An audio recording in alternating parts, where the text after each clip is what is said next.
Dr. Rohan, it is 10:30. Please start with the session.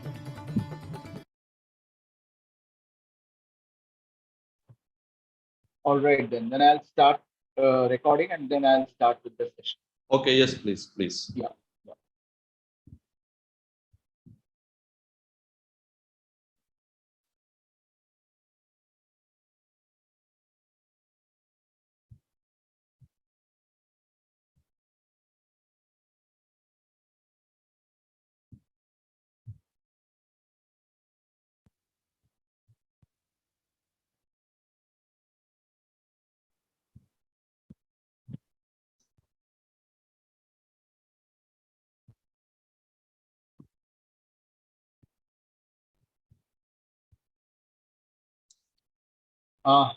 Very good morning to all the participants of this Zoom meeting. I, Dr. Rohan Dasgupta, co-convener of this international conference, give you a heartfelt welcome to day 2 of International Conference on Innovative Teaching and Exuberant Learning, i-CiTeL 2013, organized by Center for Innovative Teaching and Exuberant Learning, CiTeL, under IQAC initiative and IST faculty chapter at Anjuman-e-Islam's Kalsika Technical Campus, New Panvel. Today in this session, we are already joined by Dr. Narendra Pemidi, who is joining us all the way from Malaysia, and he will be shortly delivering his keynote session. But before that, I would like to take you through what all we did in day 1 in the highlights of day 1 of i-CiTeL, which started with the inaugural program in which the director, Dr. Ramzan Khattik, gave his welcome speech, which was followed by the chief guest speech by Professor Dr. V. Jyoti Prakash from IIT Bombay. And then the program was inaugurated by our Honorable President of Anjuman Islam, Dr. Zahir I. Kazi. Following that, we had 2 keynote sessions, which was chaired by Dr. Rajendra Magar, Dean, School of Engineering and Technology, AIKTC. The first keynote session was by Dr. Jason Lodge, who joined us from Australia, and he delivered his keynote session on the use of ChatGPT in lesson planning, which was followed by interactive keynote session by Dr. Ida Khalek from Malaysia on the role of teachers in making responsible learners. Following this, we had 2 different tracks of oral presentations which ran parallelly, in which we had 10 papers each from varied backgrounds of educators ranging from school teachers to medical college deans. So we got to see a very varied display of educational technologies. Now, with this, I move on to today's program, and for the keynote session, I hand over to the chair of this session, Dr. Sharik Sayyed, Dean, School of Pharmacy at Anjuman Islam's Kalsika Technical Campus. Over to you, Dr. Sharik Sayyed. Okay, thank you so much, Rohan, for inviting. And definitely, as you summed up the day 1, it was very exciting, and I'm sure the participant had a lot of learning, a lot of insights, and a lot of ideas to take their teaching to a next level. So moving on to the next day, we are excited to have 2 keynote sessions, and I'm really honored to be welcoming Dr. Narendra Pemidi here for the first session. Dr. Narendra Pemidi is a senior lecturer at the Jeffrey Cheah School of Medicine and Health Sciences, Monash University at the Malaysia campus. He is also a coordinator for anatomy and pathology peer mentoring programs. As I see it, Dr. Narendra Pemidi has an extensive research focus in several areas, primarily focusing into anatomy education, peer mentoring activities, and also diabetic education. His work has been well recognized and has received several awards for that, the PVC Awards for Excellence in Education, Best Audio Visual Presenter Award. He has extensively published his work in over 60 papers and case series in reputed journals. Looking at his expertise, he sits on editorial boards of numerous medical journals and fairly successful in receiving grants with the different grant agencies. He has supervised several senior projects, research projects, many masters and PhD students to his credit. His students have secured several recognitions in different competitions. So it's truly an honor here. And I was going through his biography and some of his research work, some very excellent and very impactful work that he has done, especially into peer mentoring programs. I'm personally a big fan of peer mentoring. So I really look forward to listening from Dr. Narendra Pamidi. So without further ado, I'd like to invite Dr. Narendra Pamidi for his keynote session on day 2 here, titled as Peer Assisted Study Sessions to Enhance Student Learning Strategies. So a warm welcome to Dr. Narendra Pamidi to this international forum on day 2 for keynote session. Over to you, sir. Thank you, Prof. Sharik, for the kind introduction. So I'm really glad that meeting everyone here this morning. Of course, it's afternoon here. So first of all, a very good morning to everyone here. So for the next 15 minutes, and first of all, I would like to thank the organizing committee for giving this opportunity to share some of my thoughts, my experiences on this domain. So next 15 minutes, I'll be discussing, mostly may not be talking, but mostly interacting. So sharing some thoughts, exchange of ideas as well. So I would like to share my screen. Yeah.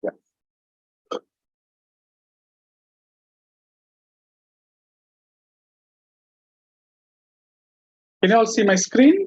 Full screen it is? Yes, sir, we can see. Can you put it full screen? It's right on slide mode. Yes. Okay. Now? Yes, okay. Perfectly fine. Yes. Is my voice is clear? Absolutely, you're great, sir. Okay, thank you so much. So yes, thanks everyone once again. So I'm glad that to be here at the International Conference on Innovative Teaching 2023. And next 15 minutes over that, I would like to exchange some ideas about the domain topic peer assisted study sessions to enhance student learning strategies. So as Prof. Sharik said that I'm at the moment at the School of Medicine, anatomy coordinator at the Monash University, Malaysia. So before we'll start the sessions, I would like to get some inputs from all of you that those are in the Zoom. So I would like to get some sort of idea on like how your experience in this domain. You can use the Zoom chat option. So have you ever been involved in a near peer mentoring for students? Near peer mentoring is basically what I can say in simplified form, where the senior students or the mentors guiding the junior ones. It could be students or it could be academics. So I would like to get some thoughts on this. Have you been getting involved in this so far in your experience, either research or academic experience on the peer mentoring? Okay, I can see some responses. Dr. Roshan, Dr. Sheikh, yes, no, to a certain extent. Anyone would like to share? Yes, but not in a structure. Okay. Yes. I think Professor Abu Sufyan has done some work with peer mentoring. Abu Sufyan, can you briefly highlight it? Can. Yeah. So we did the peer mentoring where especially the senior faculty and sometimes some bright students we have connected with the students who are generally the slow learners. Okay. Then those bright students will taking care of the slow learners. So it is something like that, but not in the structured way that might be explaining in today's session. Thank you, Dr. Sheikh, for sharing these beautiful thoughts. Okay, let's move on to the next one. Have you mentored someone? It could be a student, a colleague, or staff before in your academic career or research career. So any one of you have done this. Have you mentored officially? I mean, we can give inputs, generally suggestions in the research meetings as well as this, but officially have been gone through this program. Yes. Okay, I can see some responses. Very good to hear that. Glad that my job is going to be easy today. So I'm very glad to hear about this. You have got some experience in this, definitely. The next one, have you ever participated in any training or programs or workshops associated with mentoring? Any one of you? Yes. Okay, I can see the responses as no, yes. Okay.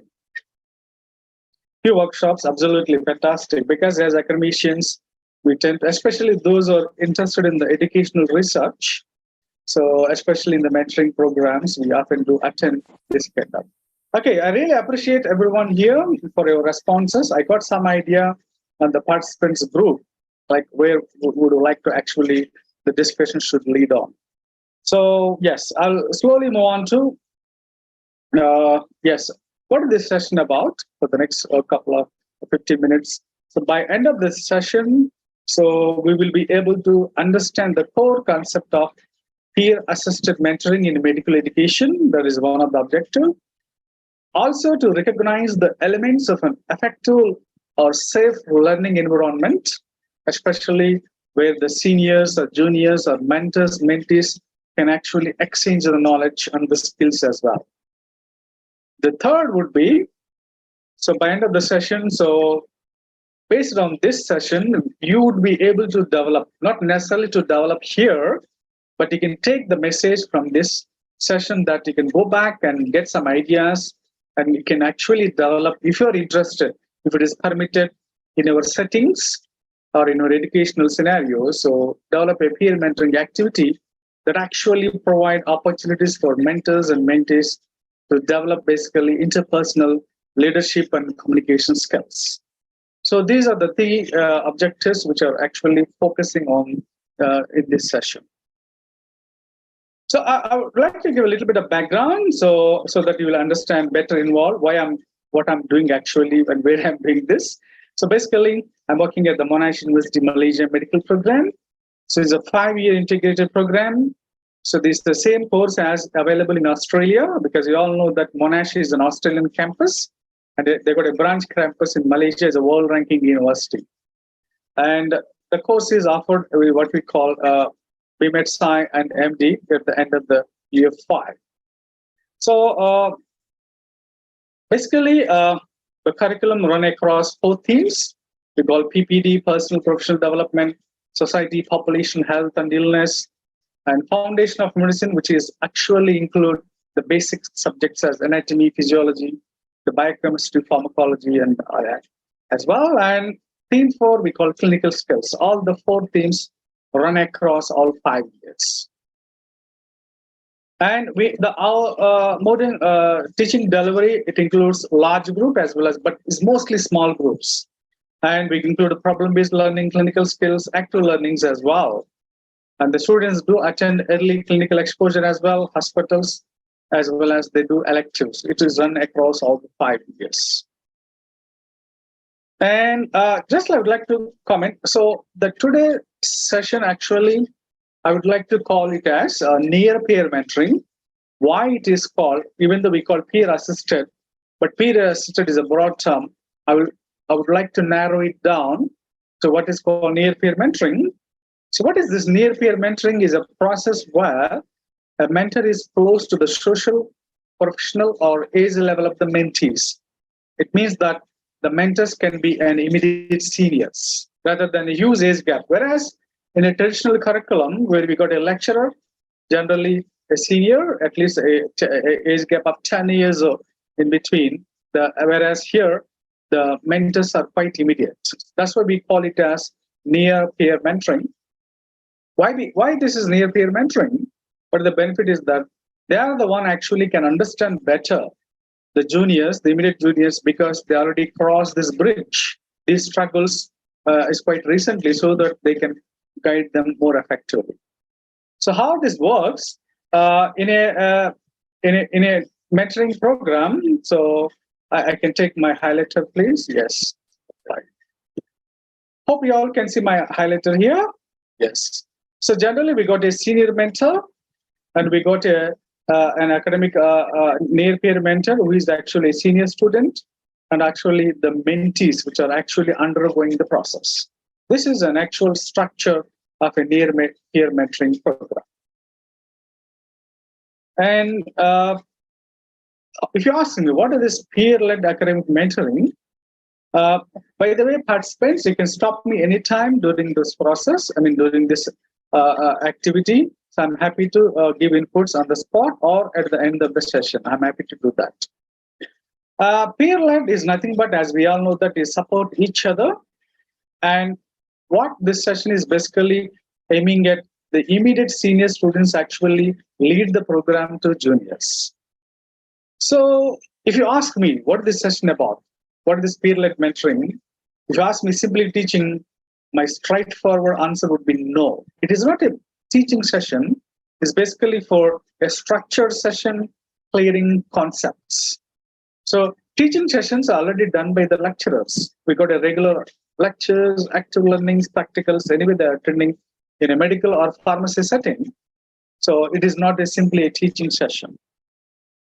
And compared to the more a lecture theater, a practical theater, where information is always unilateral. Most of the time it is from the lecturers who is delivering and the students are listening. But here is more a freedom between seniors and juniors is allowed.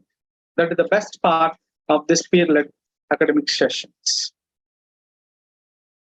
And as I mentioned before, it is different from the traditional tutorial environment.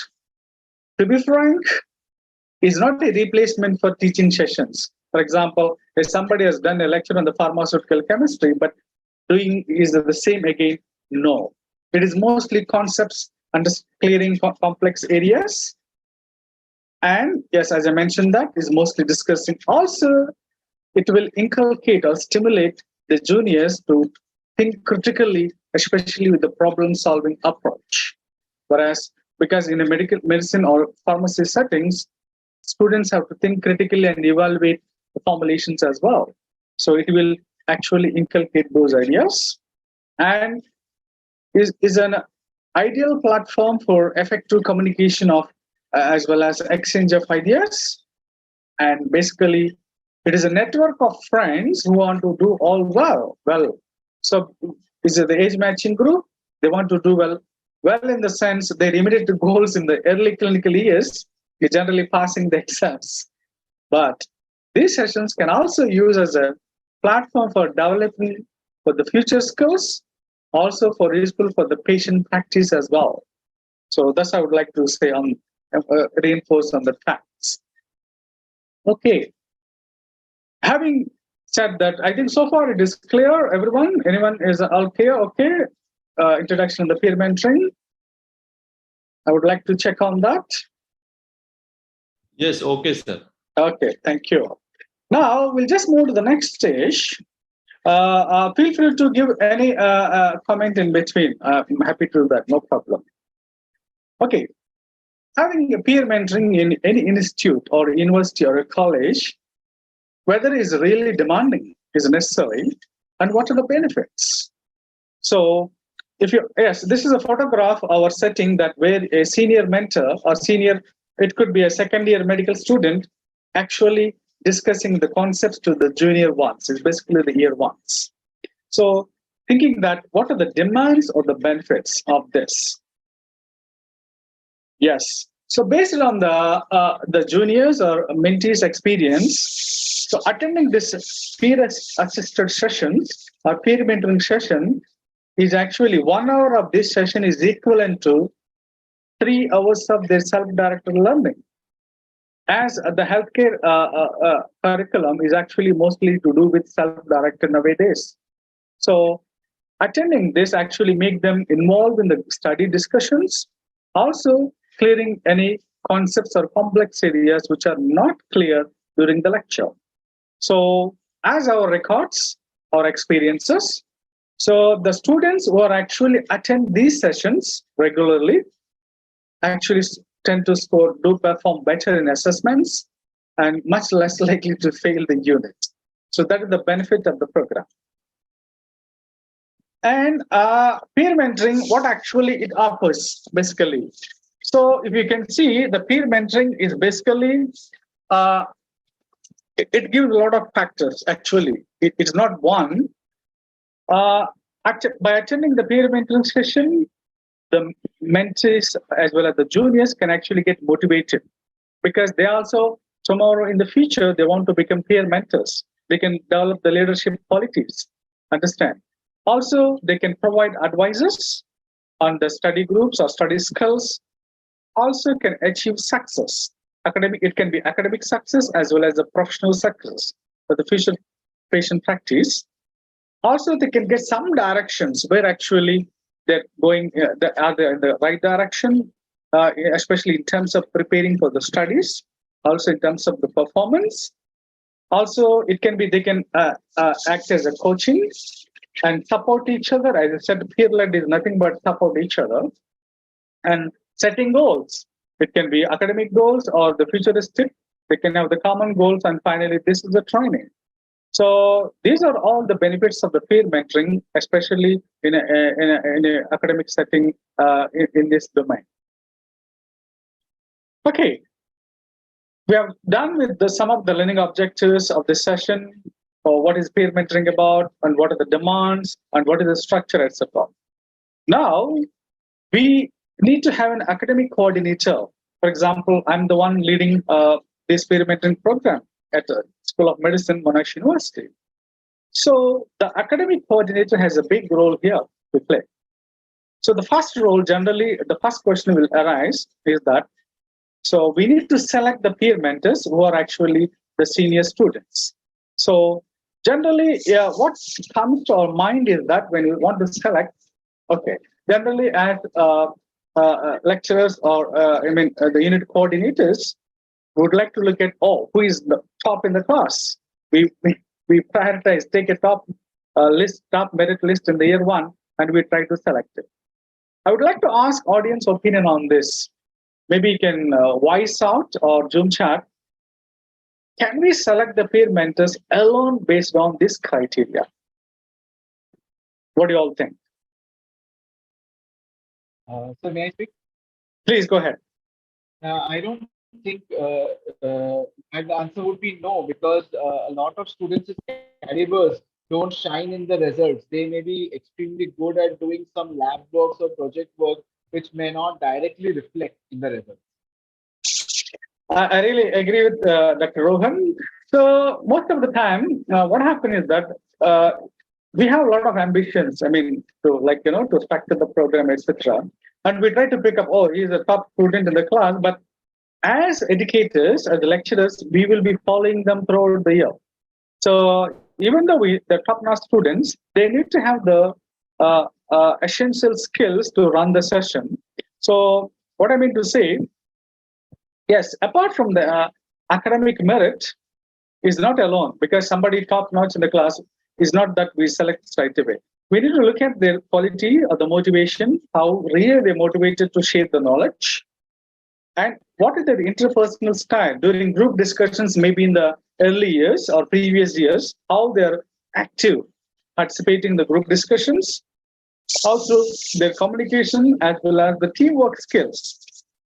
Because sometimes independently you may be successful, but when it comes to the performance as a team member, he may be failing. So we need to look at the overall suitability. So what I would like to share my knowledge is that generally I do conduct interviews. So we do take a merit list, but that it alone justify the criteria. If necessary, we need to meet them personally, identify, and actually have a face-to-face interaction. How they're motivated actually to justify this role. I think that's the good idea to if you want to really to be an effective this program to be run. What next? I mean, I would like to ask the audience again. So, okay, we have set them, we identified the merit students, we have done interviews. So, would you like to start the program straight away? So, I would like to get your inputs, please. What are your thoughts?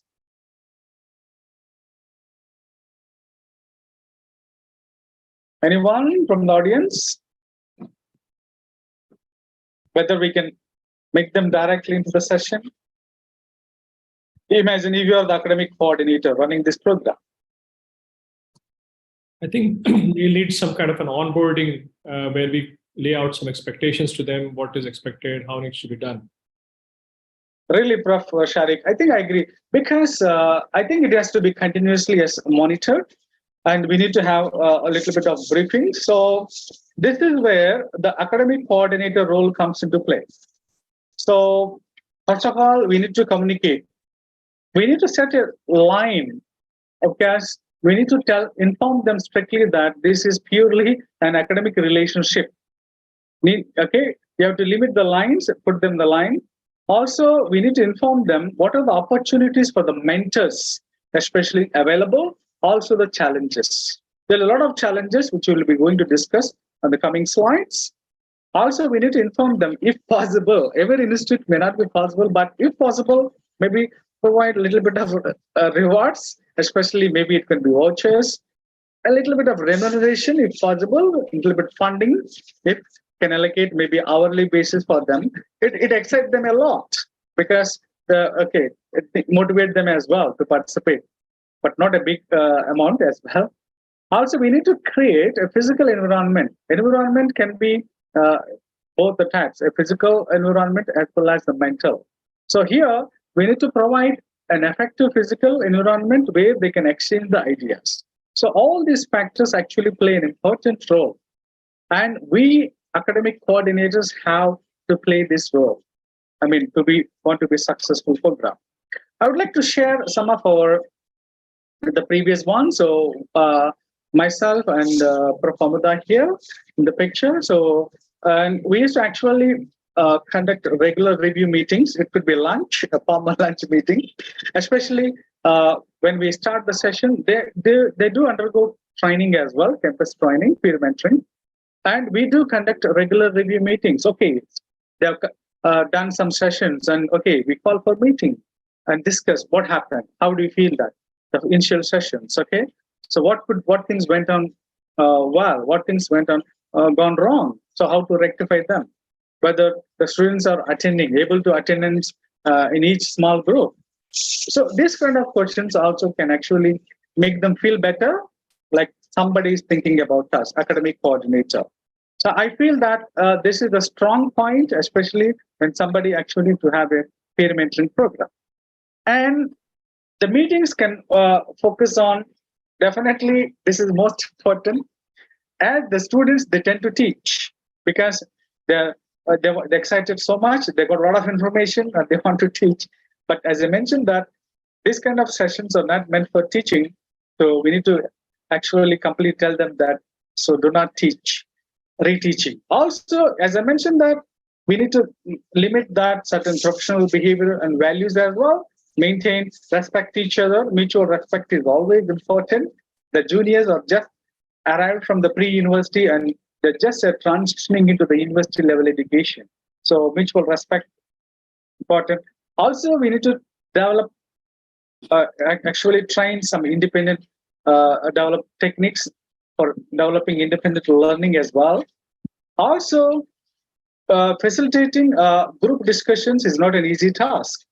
Like we are experienced almost, we got 15, 20 years of teaching. Now we are quite ease of doing, but for them, it just a startup.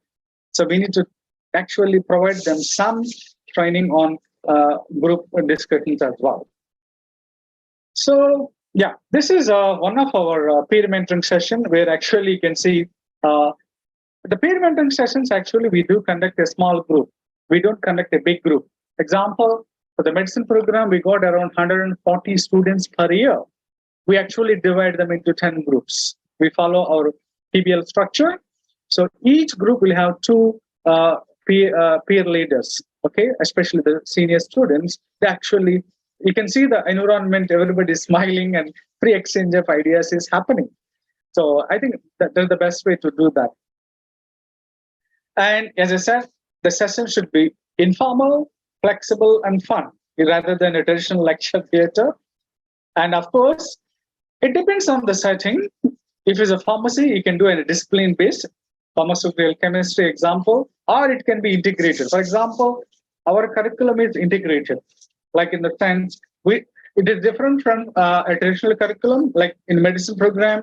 A traditional curriculum generally have year one, anatomy, physiology, biochemistry. Of course, now NMC is going to change that, entirely brought into integrated. So it can be a discipline-based cases discussions as well. So it can be done in both ways. Some sessions can actually include how to deal with assessments rather than the core discipline. Like Junior students are much excited with how to pass the exam. They may need some tips, especially from those who are already successful in that process. And of course, we can actually do some of the clinical skills for patient practice as well. I'm just giving example of clinical skills here, but it is up to the discipline. How do you plan it? And mock exams. We actually can do a mock exam. They want to do a clinical skill examination, or it will be anatomy, structural or fault identification, etc. They do conduct as well. We can take this opportunity for them. And so overall, is mostly allowing a cognitive constructivism. In that sense, they actually, because medicine, any medicine or it could be pharmacy, is a lot of information. Is mostly memory as well as, and sometimes is application. So when they share the ideas, actually it will fix in their mind. More the time they repeat it, they can remember and they can discuss and better. So yes, these are some of our sessions actually, where you can see we got a small learning suite, small classrooms especially designed for this. And we got a group of 10 to 12 students, and these are the senior students actually discussing among themselves. Understand? And this is a pre-COVID as well as now. Yes, please. Yeah, so when you talk about groups, so you have these 10 groups of students led by two senior mentors. Is that how it is structured? Exactly. Okay. Yes, we got a 10 group of students. The senior mentors will be rotating after every 3 sessions. We will try to maintain at least the 3 sessions for them consecutive, and they change. Okay, so the peer mentors change. You have a new set of peer mentors, right? Exactly. Okay, thanks. So, and they can see the senior or peer mentors actually, they can use many modalities of their interest. They can draw the diagrams in the board, and they can ask the juniors also participate. So it can be more informal as well as flexible. Okay, now we have discussed some principles as well as some structures, the selections of the peer mentoring. So I would like to ask the audience to participate. What do you all think? Given an academic calendar, I mean academic year, or it could be a semester of 6 months, what do you all think? How frequent these sessions should be? Anyone? You can voice out. Or you can chat, Zoom chat.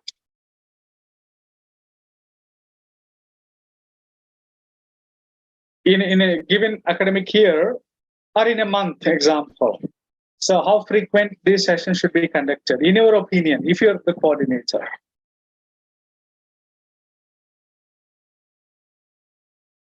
How frequent? Yes, ma'am.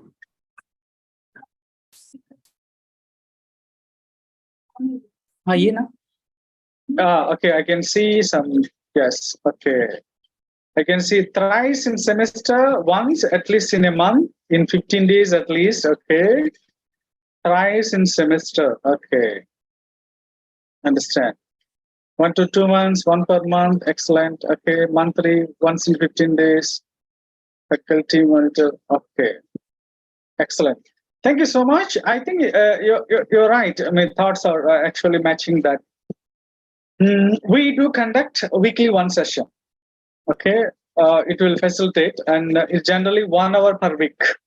So it's a fixed slot, so that, and we will be monitoring. The academic coordinates will be monitoring the sessions, but we don't interfere with the peer mentors. We don't test their knowledge. We'll inform them.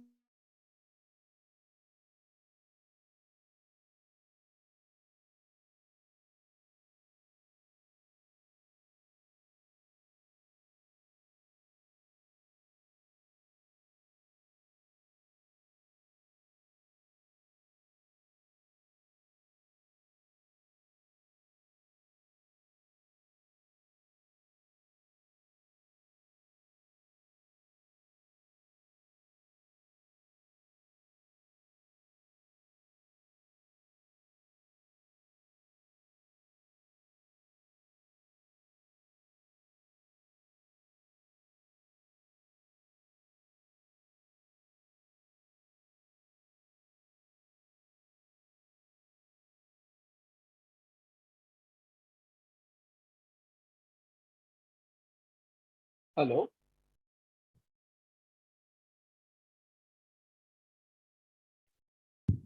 Dr. Sharik, you there? Yeah, I'm here. I think he lost connectivity.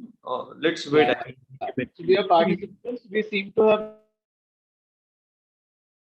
Yes, I think there's a technical glitch. I think he'll just be join with us. back. Yeah, let's be patient. Be patient and be with. Thank you. My apologies. My connection was a bit stable. I'm sorry. Can you hear me? Yes. You're live back, sir. Okay. Thank you so much. I'm sorry.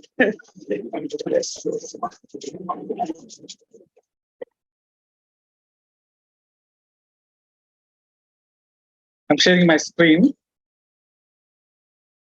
Can you see my full screen, please? Yes, it is visible, sir. Yes. Thank you. So, yeah, I mean, as mentioned that if we teach today's students, this is a generation. So, as we taught yesterday's, we wrap them up tomorrow. So, as I said that, and we need to actually try to inculcate as much as possible technologies into learning. Of course, we are doing that. And we can also do various type of modalities of teaching. It depends on the subject or discipline, wherever applicable. So a role play, we all do that. Also, storytelling is an art, especially like some of the dry subjects. If it simply tell the nomenclature is very irritating for them. We can build a story around it, the realistic. It is very interesting for them. Also, we can use of course, we are doing the poll everywhere. Develop some quizzes in between. We can actually guide the mentors. Okay, why don't you develop some quizzes in between, at the end or in the beginning, so that they can actually stimulate their learning. They can actually participate in the process. So the main objective of the sessions is to make them participate. So exchange the ideas. So we can do a lot of modalities as well. We do clinical skill examination. So it's actually peer observation. Okay, especially examining the knee joint, or it can be any clinical skill. Could be dermatomal examination, and we can do the muscle painting wherever applicable. I mean, this kind of modalities actually will stimulate interest on the student learning. So we can actually inculcate all this. And these are some of our example of our COVID time. So we all know that the pandemic actually hampers the face-to-face university teaching. Then we all have to actually go to Zoom tools. Some of them got the times, and especially online platforms. So our peer mentors actually could use them effectively. For example, you can see they're actually discussing the microstructure of the bone. They actually use the technology tools, especially to make the drawings and labeling and make them, especially these are made by the junior students. So there are ways that actually can explore better, expand our teaching modalities as well. Now, having done that, I would like to ask audience a question on this. Like, if you are going to develop this in your institute, you're running through, so do you think there is any scope for educational research? What do you all think? Do you have some thoughts on that? Like, is there any possibility that we can do some research on that? So what do you all think that? You can put in the Zoom chat, or you can voice out. If yes, like what kind of research actually, I mean, you can express that.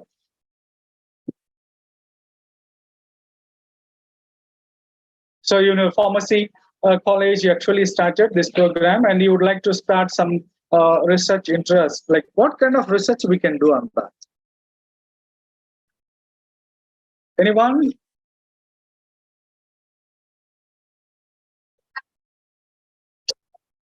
I can share after this what we have done a little bit.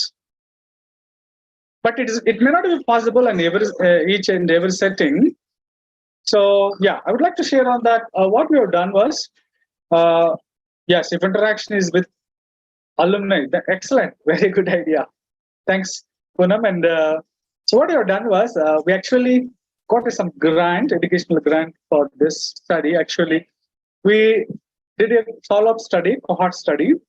We actually interviewed the clinical year students who actually the previous past leaders, the peer mentor leader, how actually this program is helping them in the patient practice, in especially uh, communicating or dealing with the patients as well as community. We got a fantastic results, and we published in a Q1 journal.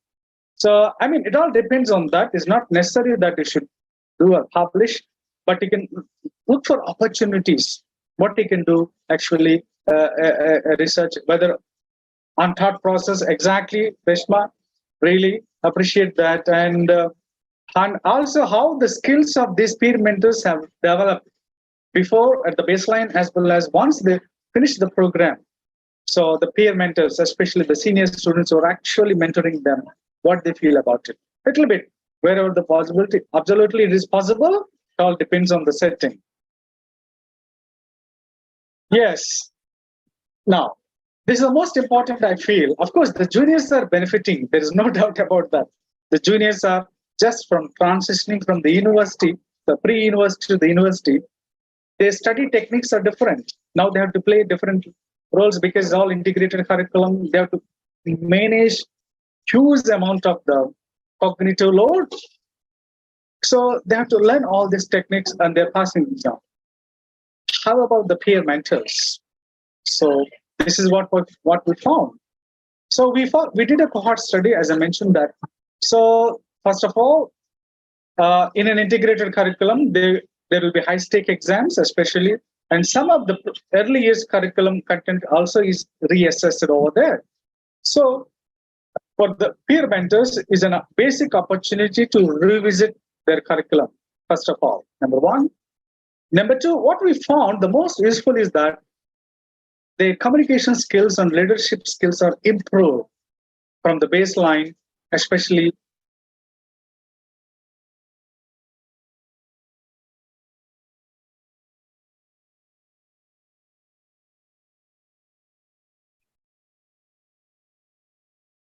I'm sorry again. Apologies. There's some unstable today.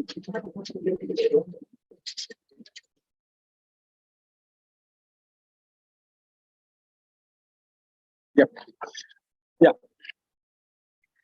So they can see this. Also, what we observed was that their academic as well as clinical practice actually been improved, especially the skills what actually they actually acquired during this process. So they can actually use them in dealing with the patients, especially in that. So these are the benefits of the peer mentors in this process as well. Okay, what are the challenges available? Of course, there are benefits, understand totally. What are the challenges for the peer mentors available? The first thing is coming to play is that they got inexperience or limited perspective because they're not well experienced like us.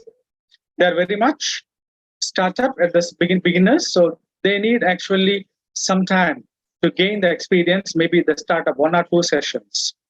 Then we need to observe them, especially what are things actually we can review them where they can improve upon. That is number one. Also the power dynamics. Yes, they become mentors now. They feel sometimes as they're the lecturers, so they can actually sometimes misuse or they can play with it. So we need to really tell them that this is for, especially for academic, and you need to respect juniors as well. It's basically the mutual respect.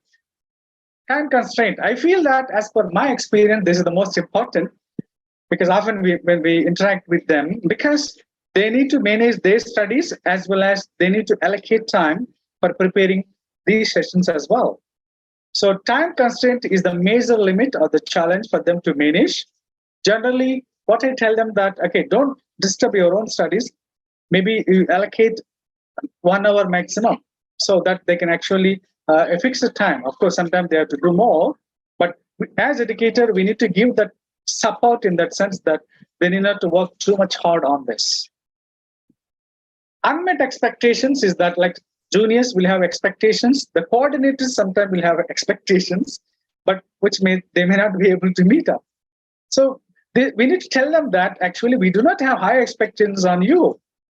We do have some expectations, but which are very minimal. Like for example, if a junior actually asked a question, but which they're not clear and they feel that, oh, I'm incompetent. But that is not the case, that they are not experts, subject experts. We need to tell them that, don't worry, you are not the subject experts at any point of time. You are just a facilitator, just sharing the ideas. So we need to give them that confidence. And the most important is the group dynamics, especially because, like in a group of peer mentors, we may select some 20 leaders. They need to gel each other, especially in terms of planning every week, group allocations, as well as time management, resource management. They need to upload some pre-learning as well. So there's a lot of work actually around this. So they need to work everyone as a group, and they need to succeed together. I feel, as for my experience over the past 10 years, so I feel these are the major limitations and challenges the peer mentors have faced.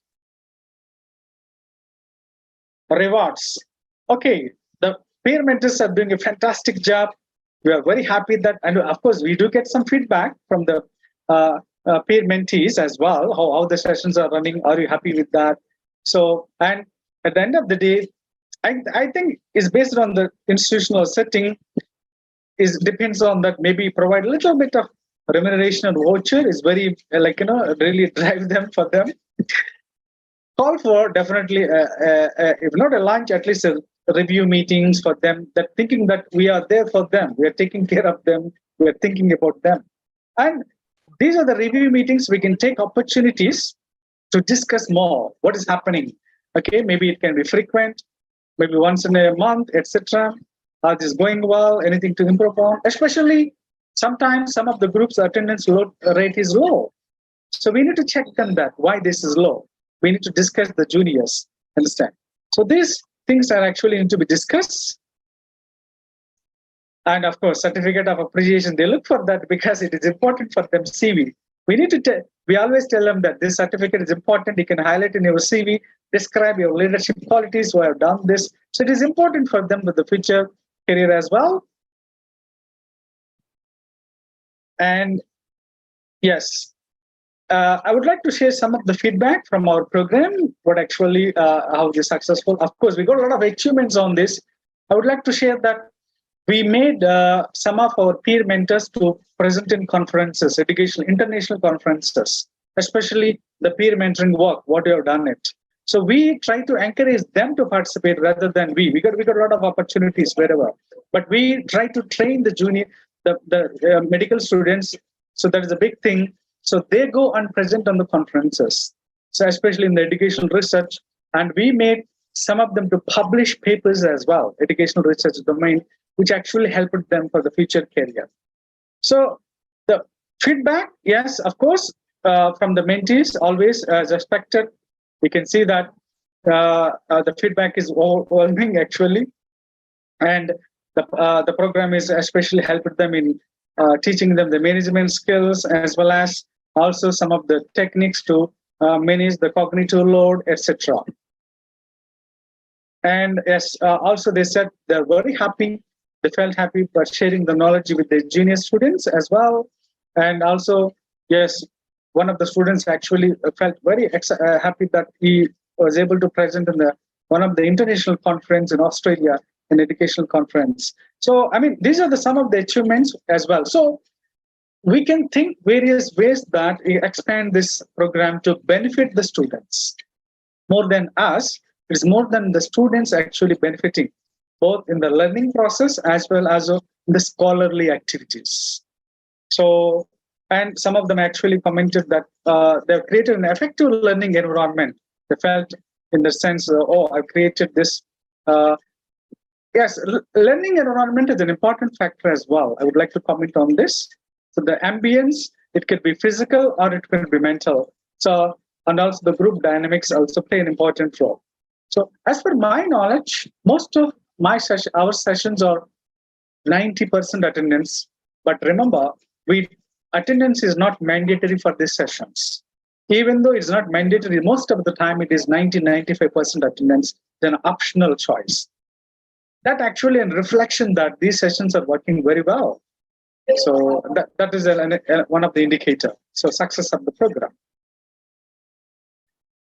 So I would like to end this talk with a thank you message to everyone for your patience. So these are my thoughts or sharings of our program so far. So I would like to stop here and thank you the conference committee and management for giving me the opportunity again. I will stop it here and I will take some questions on this. Definitely. Thank you so much, Dr. Narendra. It was very insightful session. I think you really distilled down your experience on peer mentoring. And I think a lot of us have been playing and experimenting around something like peer mentoring, but I think the structure that you have given is fairly impressive. And I think that definitely that is something that can be implemented across domains. I think it's just not can be restricted to just medicine, but across domains. Yes. I'm a big fan of Eric Mazur. Eric Mazur is a leading authority at Harvard who has done a lot of work into peer learning. And I remember once he had a talk, something he mentioned, and it really tricked me. And what he mentioned was, that he was teaching physics in the class, and somehow he felt that the students were not getting, and he suddenly said, why don't you discuss among yourself? And the class was in complete chaos. And but that was a very constructive chaos, and students discussed amongst themselves, more of a kind of peer discussion. And he brought out something very interesting. He said, in psychology, they have a term which is called as the curse of learning, where as we become expert into something, we don't understand the challenge that you go through when you learn or understand a new concept. And a senior peer is someone who is very close to that person, and he understands the challenge and he can very well relate to the concept. So I think that really brings out the importance of peer learning. So I really appreciate your thoughts. I just had one question, and then we'll rotate among the attendees.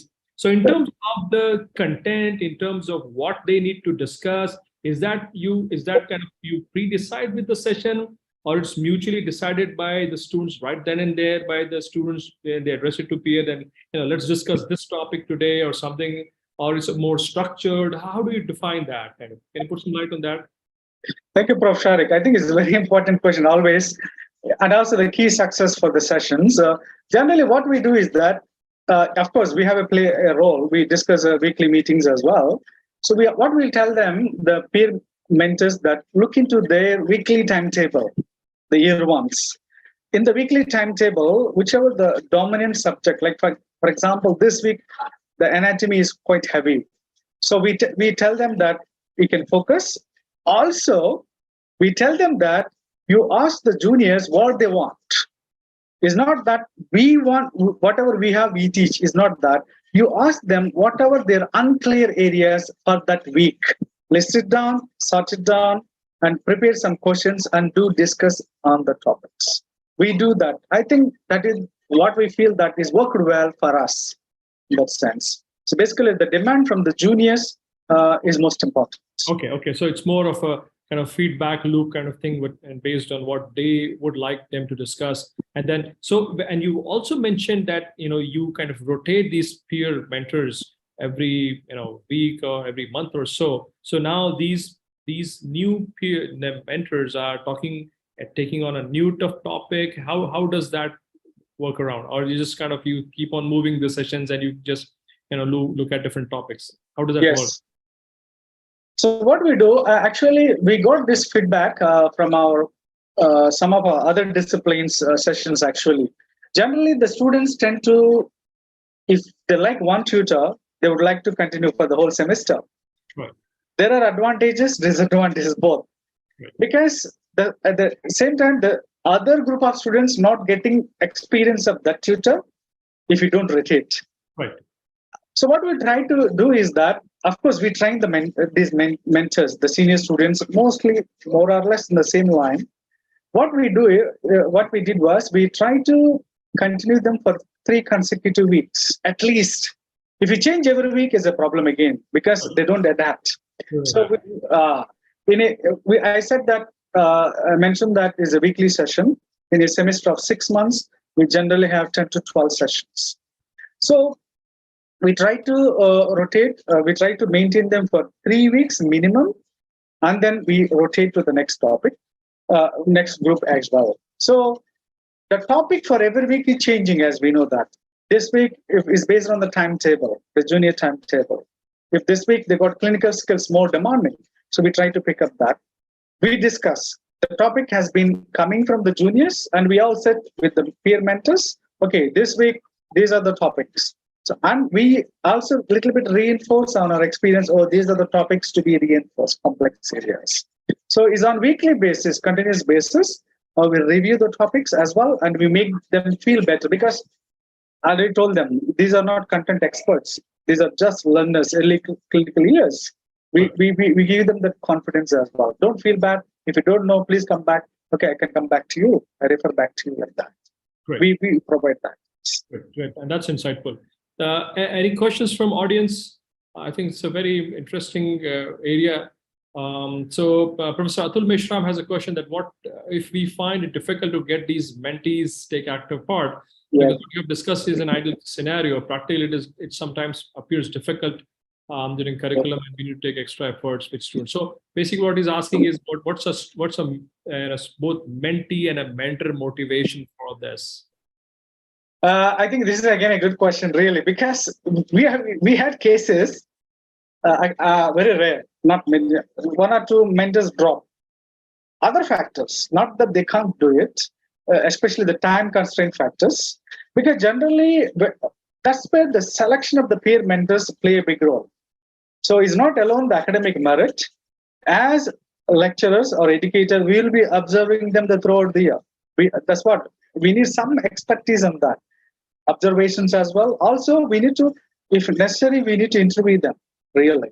So what is your motivation? What is apart from that? So when we talk to them, definitely we'll get some sense out of it. So the failure rate is less when we do that. Of course, definitely there'll be dropouts, one or two. The best way is select at least 10% more leaders. The best way. For example, if this academic year we need 20 leaders, select 25.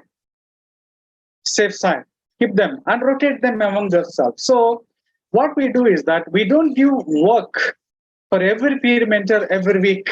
We try to give them a break a week and then next week, so that they also a bit relax, some of them, and they get the next chance. So it is not too much of pressure on them, put up pressure on them. And of course, these are academically merit, so they can manage well as well. But of course, we had some issues. Definitely, and we try to sit with them or resolve.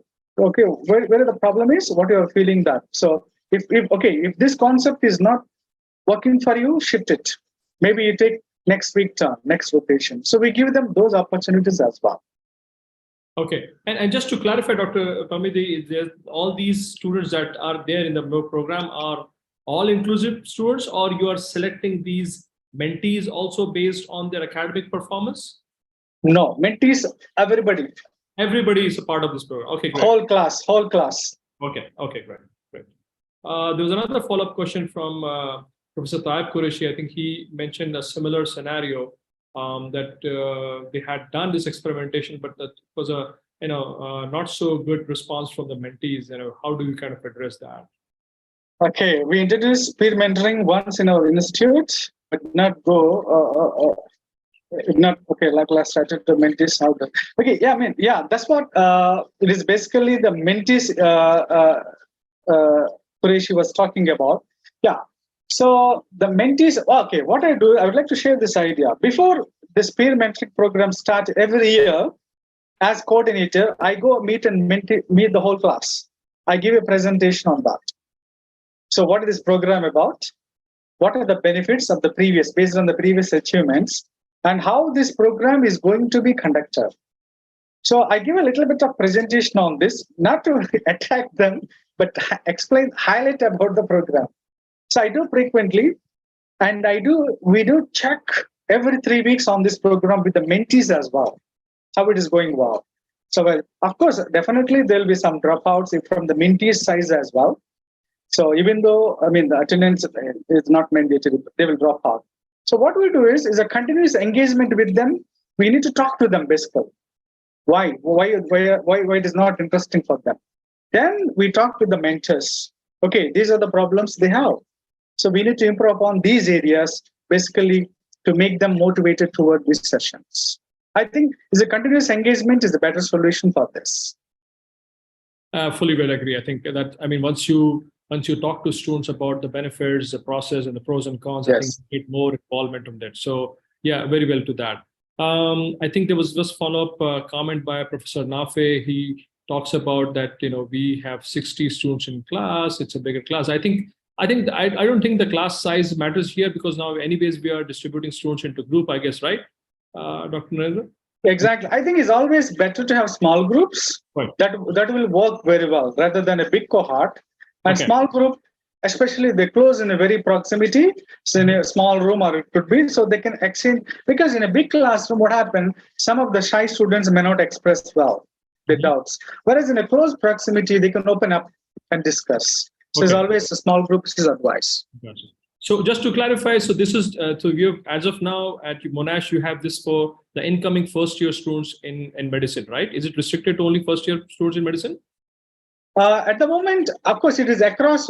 We do have in a clinical school as well. Mm-hmm. So in the Sunway campus is basically the first-year medical students we run this program.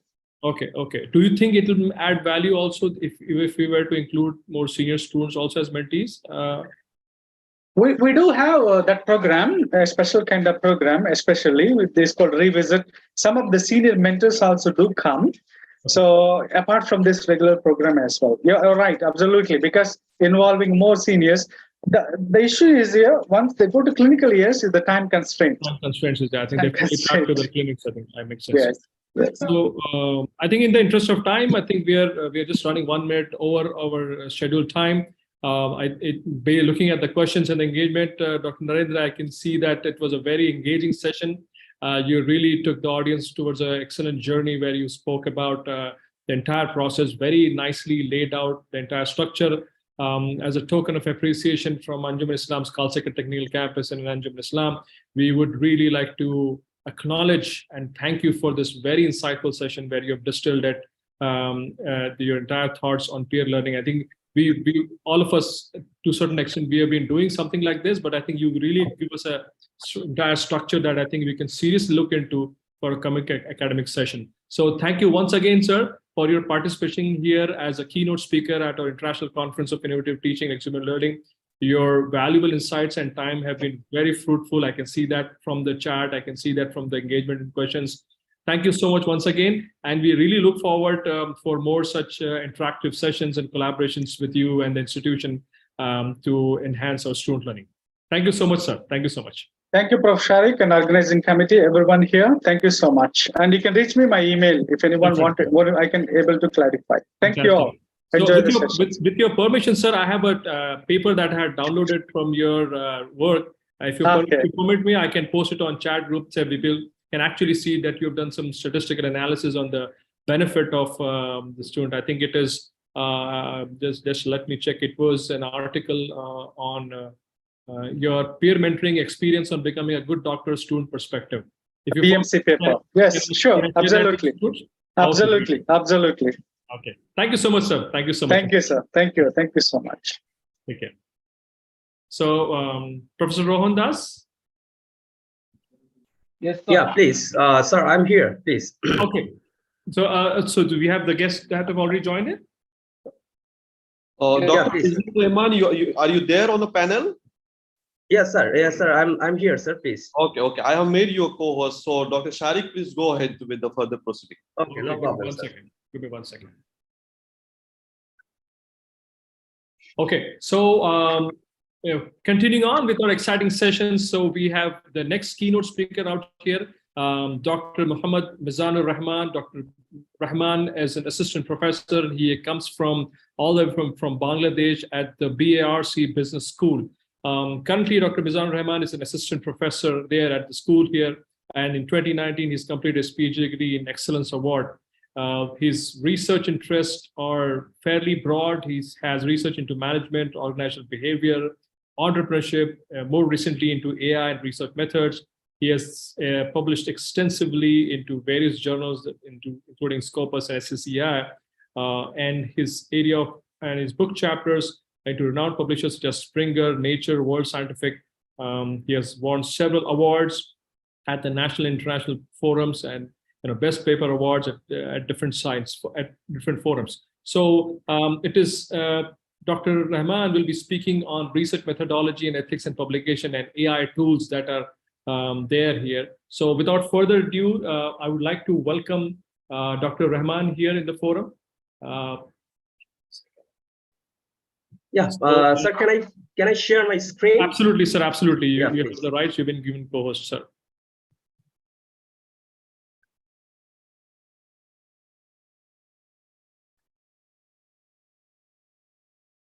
Are you having any issues? Yeah, no. I'm sharing. Just Okay, a minute. right.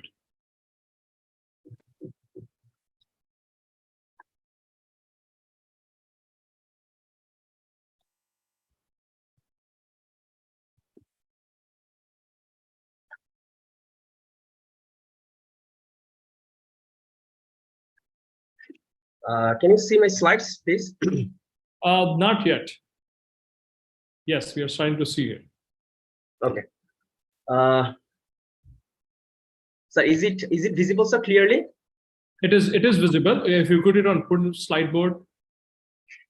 Okay. Now it's clear. Yes. Okay, fine. So, Assalamualaikum warahmatullahi wabarakatuh, and a very good afternoon to everyone. I am Mohammad Mijanur Rahman. I'm just working as an assistant professor, Bragg School, already sir mentioned here. So I know very well that today's topic is very interesting, but it's a very broad because I have to cover the four important things like research methodology, publications, ethics, and AI tools. So you know that within the given period of time, I mean the 1 hour, it's really difficult for us to understand all of the things very clearly. But if you really are interested to, I mean, in this particular session, and if you face any sort of problem, you can just reach me. I have just given my two of the email addresses. This is my personal email address, and this is my institutional email address. So if you want, I can share my WhatsApp number as well as the end of the session. So just my intention is to make a very good collaboration with all of you. So if you face any sort of problems or something, then just send an email to me. Then I will just reply all of the things. So without further discussion, I'm just going to start my session. So first of all, I want to give special thanks to the authority of International Conference of Innovation Teaching and Exhibiting Learning, organized by Anjuman i-Islam Culture Technical Campus, New Penville. So all of the authorities, I just wanted to give special thanks for arranging such, good platform or research platform or international conference. So just now I'm going to start my session. So we will be able to know after completing the session, basically the basic concept of research and research methodology, which is very, very important, overall procedures of publications and ethical issues. This is really important.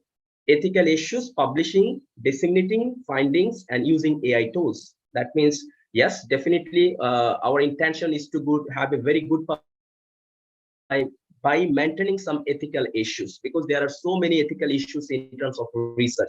So all of the things I will just try to discuss every parts, but these ethical issues will not be discussed separately, but each of the components of a research, we have some ethical issues. So each of the parts, I just try to include the ethical issues, part by part. So first one, if you go to this slide, you know that research is a vast thing. So research is a single word, but I intentionally, divide the two words here. One is another one is search. That means in order to be a good researcher, you must have a very good passion. You know that otherwise you cannot be a good researcher. That's why means you need to search the same thing different times, repetitive times. Otherwise, good solution would not come. That's why intentionally I classified research into the two words. One is another one is search. So it's a systematic process. That means research is a process.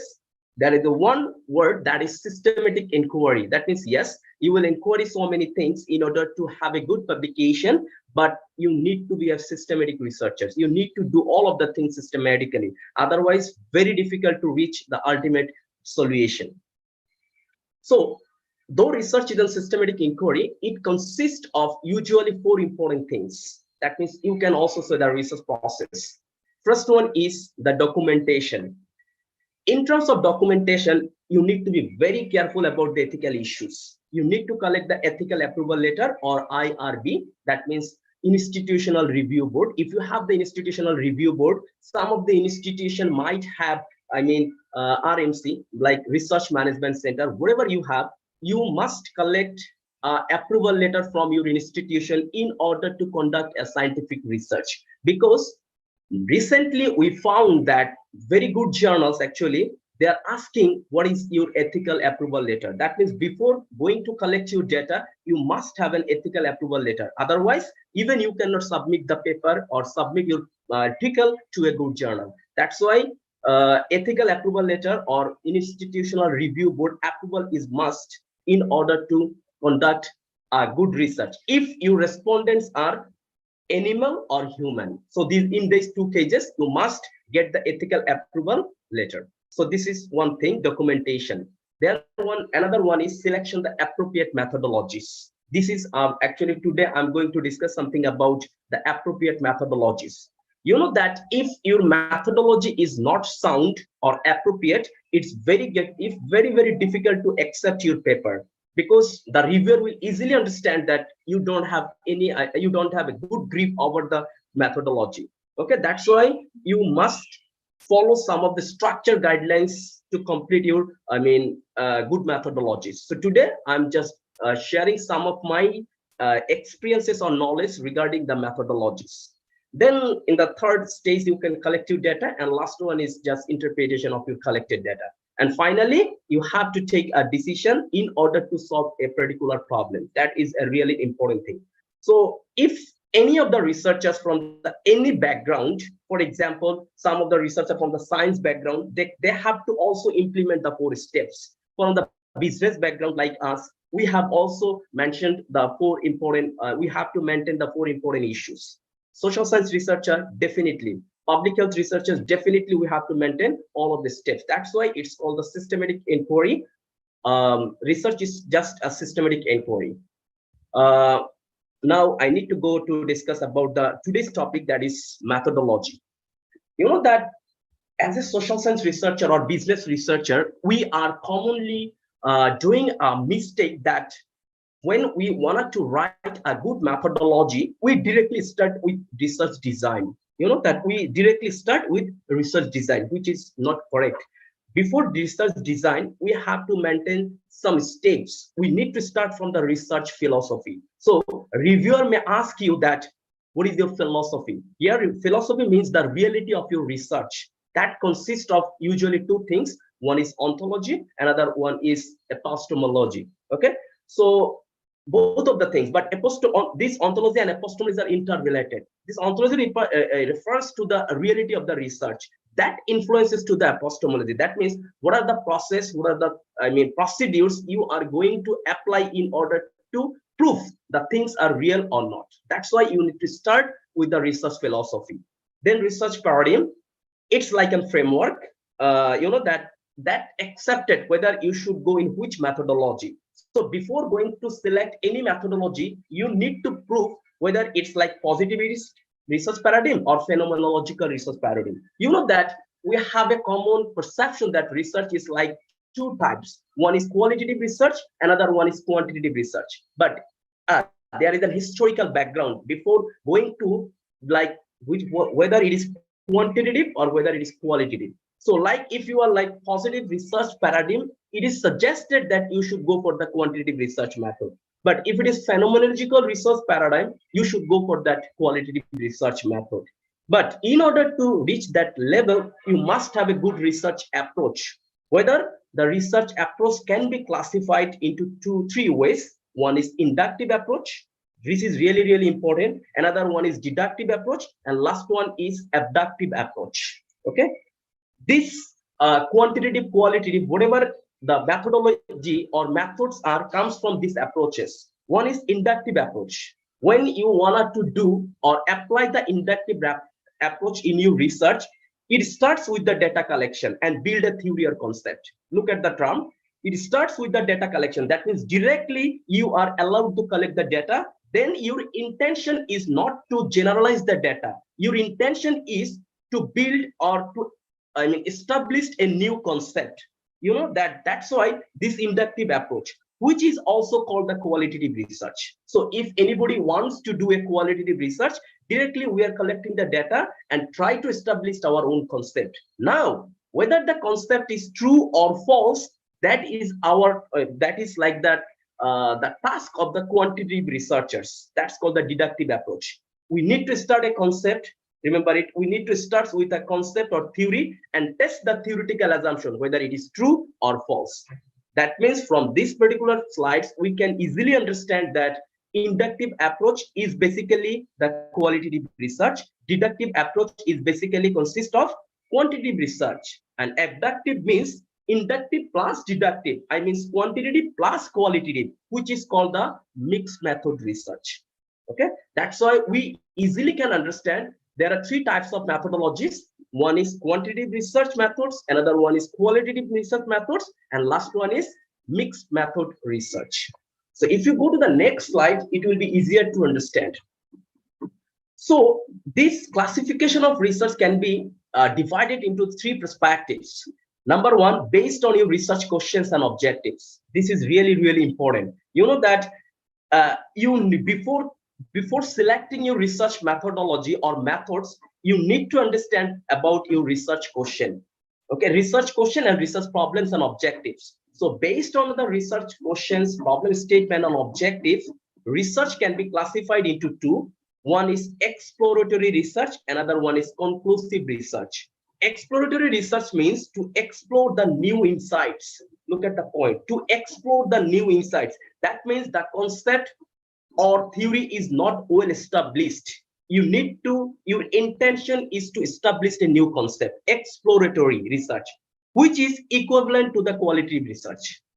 You know, exploratory research, which is equivalent to the qualitative research. And conclusive research means to reach a decision with the numerical form. That means it's a quantitative research, like descriptive or causal research. Okay, but based on time horizon, we can classify the research into another two types. One is cross-sectional, another one is longitudinal. You know that cross-sectional means, yes, you can collect the data only once from the different respondents at a time. I mean, same time, you can collect your data from the different responses, but the condition is the collection of the data is once, but from the different respondents. You can do that. Whether it is descriptive, whether it is causal, doesn't matter. But longitudinal is like that. There are two conditions. One is at least you have to collect the data twice, but similar respondents. That's an interesting thing, which is very difficult for the researcher. That's why most of the researchers, we are not doing longitudinal analysis. But for scientific researcher or like pharmacy or like public health, they are going for the longitudinal analysis because their intention is to know the changes over a particular period of time. That means, yes, 1 year before and 1 year after, what was the real condition of that particular research? Then you have to collect the data twice, but from the similar respondents. That's called the longitudinal research. So based on the theory, you know that based on the theory, there are three types of inductive, as earlier I mentioned in the last slide. Inductive research, which is equivalent to the qualitative research, deductive research, which is equivalent to the quantitative research, and abductive research is mixed method research. Okay, just I have given an example of exploratory research. For example, a hospital might ask why patients are not coming to their hospital.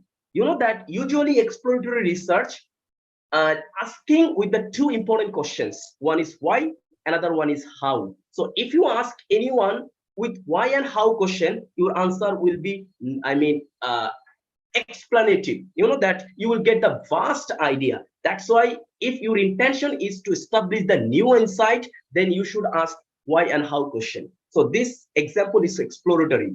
But look at the conclusive research. For example, the rate of acceptance of ChatGPT.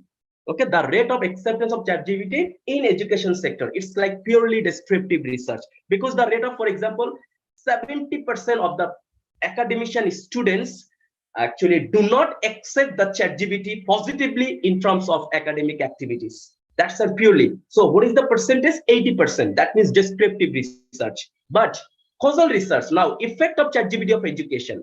There might be the positive effect, there might be the negative effect. But that's why it's called the causal research. There may be two situations. One is cause, another one is effect. That's called the conclusive or causal research.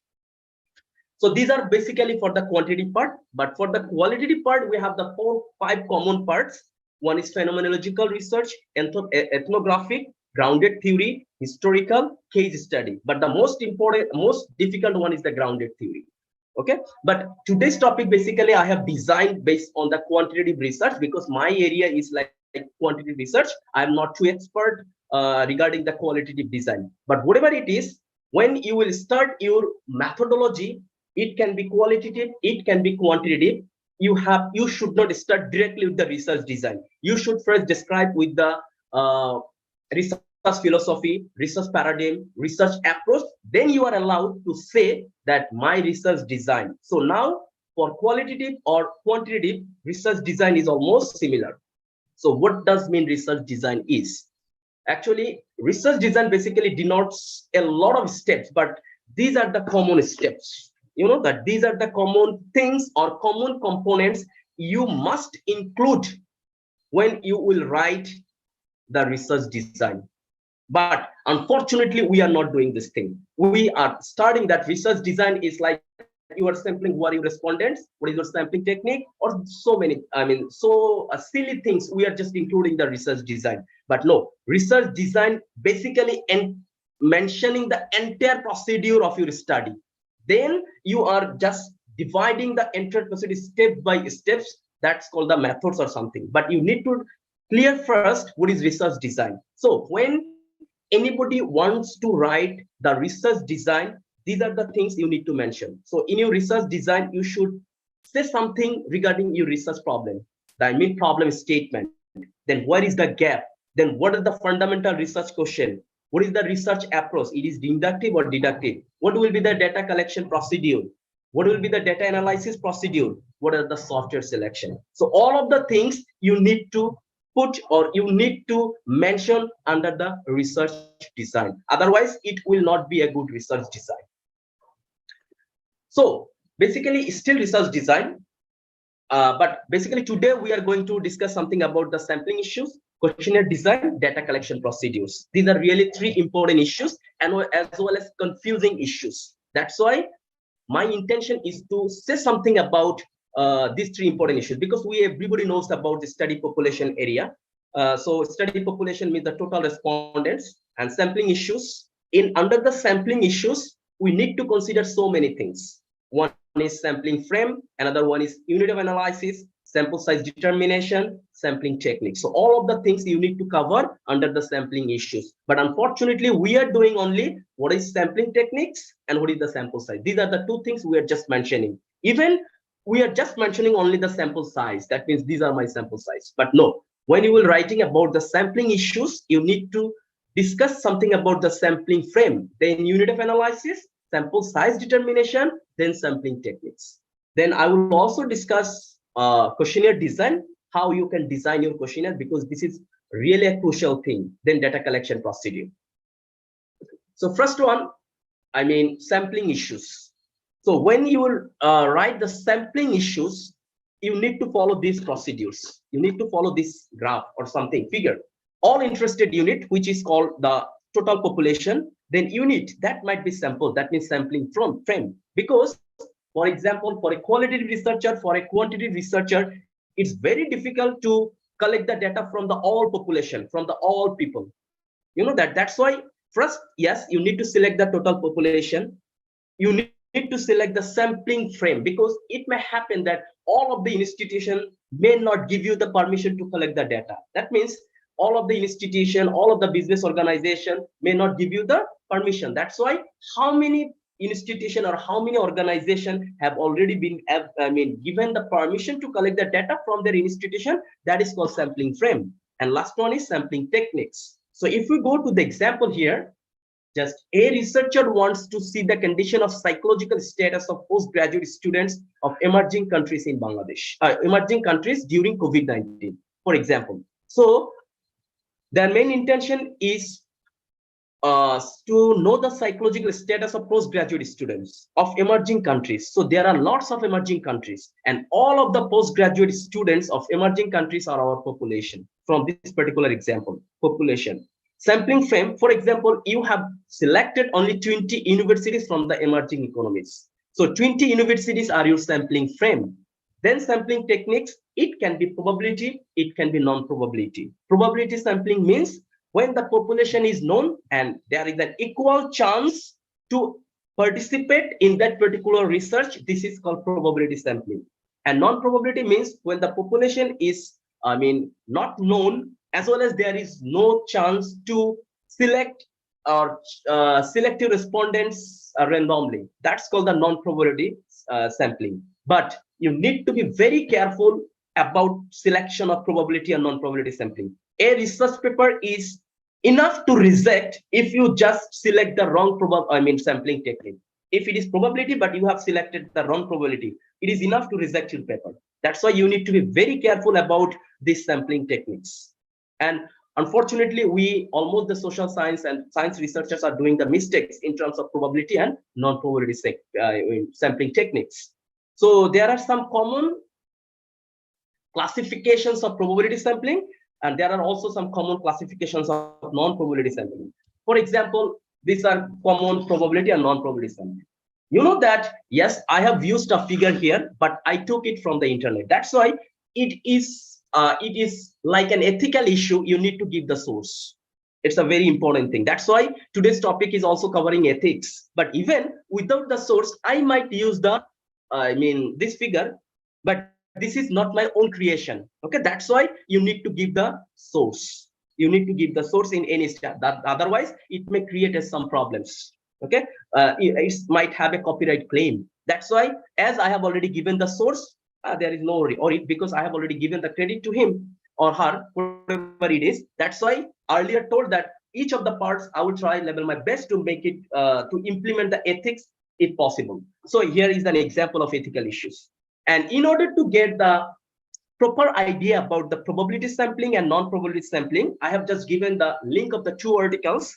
And it's a very simple article, I know, but if you can read it from that particular slide, I'm sure that you might not have any issues regarding sampling techniques and sample size determination as well. Everything actually you will get from those particular articles. So you are requested to read those particular articles in order to get the vast knowledge regarding probability sampling and non-probability sampling. So due to the shortage of time, I'm not discussing anything regarding the classification of sampling techniques or something. Just give me 1 minute. Now, sample size determination. You know that it's a common question that what will be your sample size? Are your sample size enough? Are your sample sizes adequate or sufficient? Something, you know that it's a very controversial issue. You know that some of the people are following so many articles and that in order to get the appropriate size of the sampling techniques or something. But I have given a table here, for example, how you can do it. But recently, all of the reviewers are suggested to use G-Power software. You know that there is a free G-Power software. So using the G-Power software, the software will tell you that yes, your sample size minimum like B, okay, like 100, 200, whatever it is. So this is one of the procedures. But I have just mentioned here some of the procedures. For example, these are very traditional but common. Sample to variable ratio.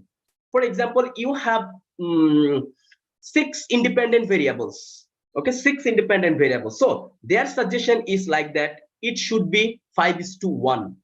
You know that they are higher at all. They said your sample size can be determined by the ratio of your independent variables. For example, if your independent variable is 6, that means you need to collect at least from the 5 respondents of your observation. For example, 6 into 5, 30. But with 30 data, actually, or respond is very difficult to conduct a research. That's why you know that some of you, they suggested like Bartlett et al. 2020, they suggested that 20:1. That means if your samples, if your independent variables are 6, that means you need to collect the data from at least 20 respondents. So 20 into 6, in total 120 is enough. But they are simple. These are all things written, but most of them we are following that things. Krajci and Morgan, you know that they are suggested if it is like over the 1 million or 10 millions, 384 data is enough. So I have given the link here. I have given the link here. But in order to get the vast knowledge, again, I'm saying that what might be your appropriate sample size, it is suggested you can read this article. I'm sure that you will get, I mean, a lot of data from that particular article. So if you read it, I mean, sampling size determination confusion will be reduced. Okay, no problem at all regarding determination of sample size. So this is all about the sample size determination. Now questionnaire. As earlier I mentioned that questionnaire is nothing, it's a list of questions. But remember it, you need to be very careful about selecting the questions or variables, because if you select the unnecessary questions or unnecessary variables, you will not get the expected result. That's why when you will select the questions, when you will select the variables, you need to be really careful. Okay, you must have a very good control over your literature or over your the theory. Otherwise, you cannot select the questions or variables. But that question can be, I mean, in person or I mean online, because recently during the COVID-19, actually we collected some of our data using online questionnaire. Whatever it is, during the preparation of your questionnaire or designing the questionnaire, you need to be careful about these issues. First one, ethical subject matters. This is really, really important. Okay, you must prepare a consent sheet. In that particular consent sheet, there must be clear purpose. You should inform to the respondents that this is our fundamental objective.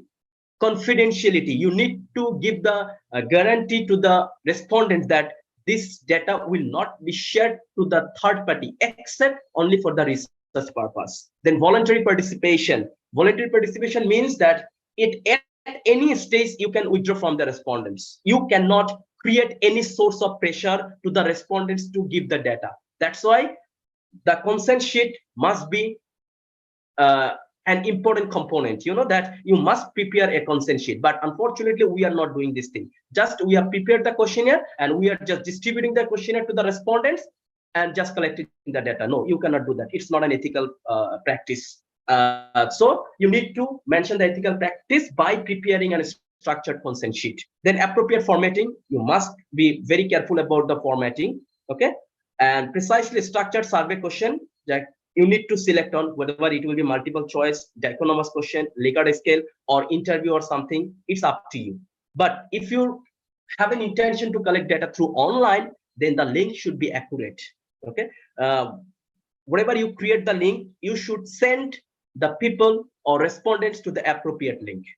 Then time bound, please try to prepare your questionnaire or design your questionnaire in such way that within 20 minutes, a respondent can fulfill the questionnaire. Remember it, at best 20 minutes. And when you will design your questionnaire, you need to think the respondents are not very effective based on your language. Remember it. For example, we are from Bangladesh. That means I always prefer to prepare my questionnaire questions regarding Bengali language. Okay, so if you are native language, for example USA, UK, so you should prepare your own language, because it may happen your respondents are very highly educated, but those respondents might not have clear idea regarding this issue if you can create the language barrier. So it is suggested always to prepare your questionnaire in your own language. But when you will submit to the article, then you can convert it in English language, because actually the article is not accept in your own language. They will accept it in a native language or English language. That's why three important things. One is ethical subject matters, accurate link. Another one is time bound. You should not create a long questionnaire, that means 45 minutes to 1 hour is required. Then respondents will not give you the appropriate data. End of the day, your data will not be reliable. That's why these are the essential components of a questionnaire. Now we have finished almost the methodology. Now we are just entered into the second part of the things, that's called publications. Publications can be two things. One is required, another one is good. Okay, or quality publications. Required means, as an academician, to be frankly, I wanted to be very honest that some of the times we have to publish the paper in order to just get the promotion or something. That's called the required publications. Another one is qualified publications. Recently, the trend has been changed. All of the institutions all over the world are now checking whether it's a good publishers or good publications or not. That's why, as an academic researchers, we must be focused on good publications. Yes, required in order to get your promotion or something, but end of the day, we should publish the good publications. Now, just give me 1 minute.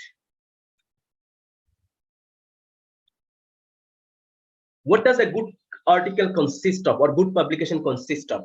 I know very well that you know everybody, all of these things. Just I will focus on two important issues here. One is introduction, another one is literature review. I will not discuss anything regarding anything. Abstract, very simple but important. These are the common parts of a good article, scientific article. Organized introduction, most difficult part, remember me. Based on my experience, this experience can be varied researcher to researcher, but from my experience, the most difficult part is introduction or background. Literature review and theoretical underpinning. Methodology, we have already discussed something about the methodology. Then data analysis and findings.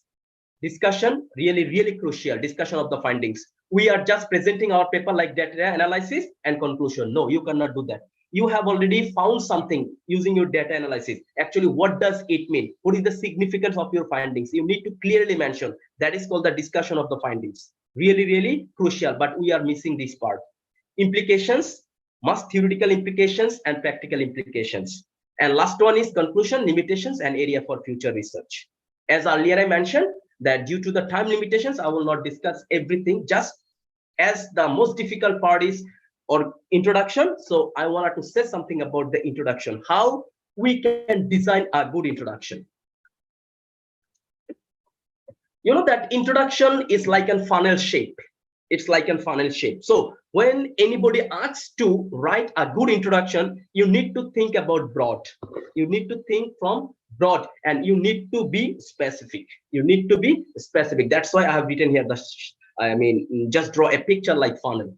And remember it, introduction usually has 3 parts, but we the researcher unintentionally doing a lot of paragraphs in introduction. No, introduction consists of maybe 3 to 4 paragraphs. In the first paragraph or first section, you should provide a brief background of the present context of your discussed topic, an industry application or something, whatever are known to you or known to everybody. Everybody knows about this issue, but you need to know everybody about your topic, your topic's background, and what are the application of the industry, all of the things you need to mention in the first paragraph.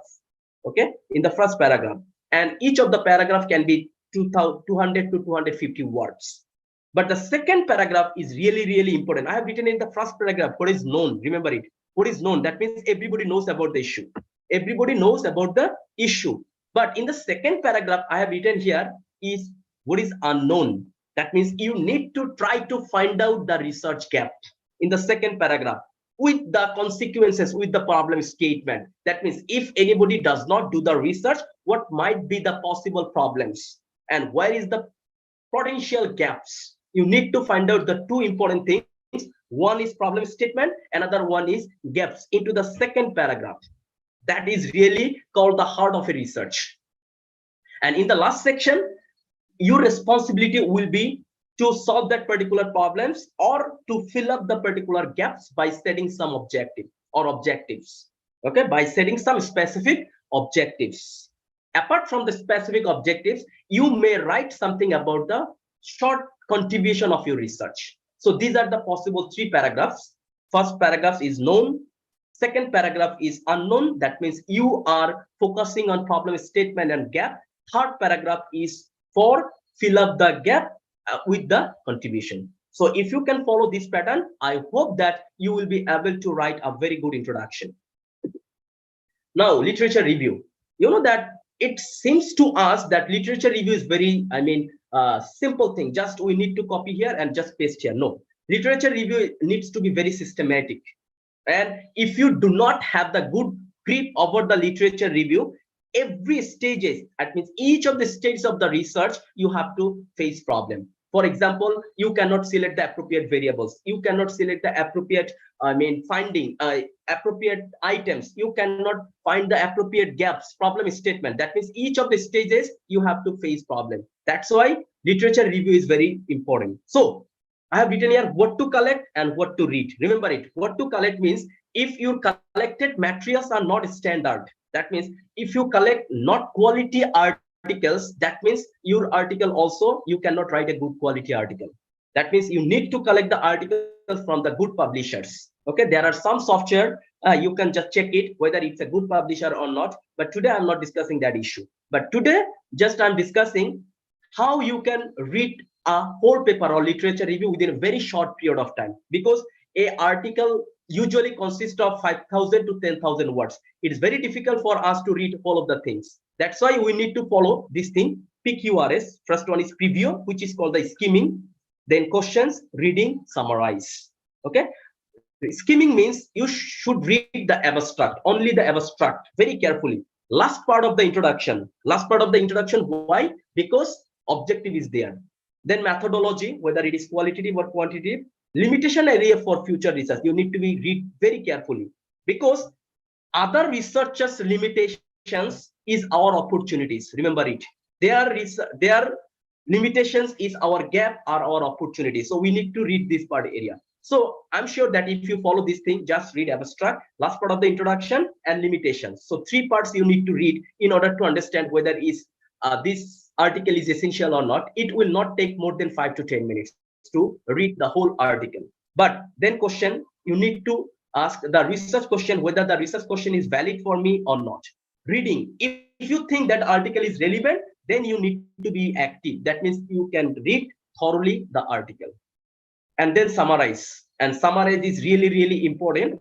That's called synthesize also. So in the next slide, I will discuss something about the synthesize. So how you can just, write your literature review systematic. Just I have given an example.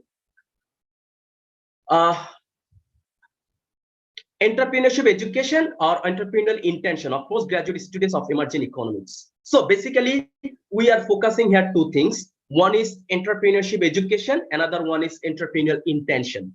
Okay, so basically we need to design our literature review into 3 perspectives. Some of the researchers are saying 2 perspectives. One is theoretical literature review, another one is empirical literature review. But to me, actually, I am following 3. One is conceptual literature review, another one is theoretical literature review, another one is empirical literature review.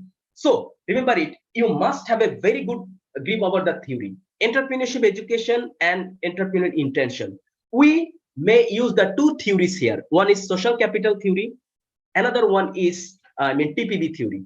Okay, so from those particular theories, all of your items, all of your variables should come. Otherwise, it will not be the valid variables or valid somethings. So you need to be very careful how to design your theoretical literature review. End of the day, you need to show what is the relationship between entrepreneurship education and entrepreneurial intention in the last part. That means empirical literature review. We are seeing here the relationship between your variables. So first, you need to give the concept, what is entrepreneurship education, what is entrepreneurial intention. Second thing, you need to prove that all of the things, all of the variables comes from theory. And third one is, if it comes from the theory, you need to show what's the relationship among the research variables. If you can do it, it will be a good literature review. Otherwise, it will not be a systematic literature review.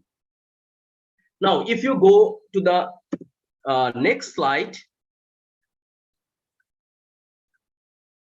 how we can make it synthesized. There are 2 types of literature review. One is silo, another one synthesized. Just I'm giving an example.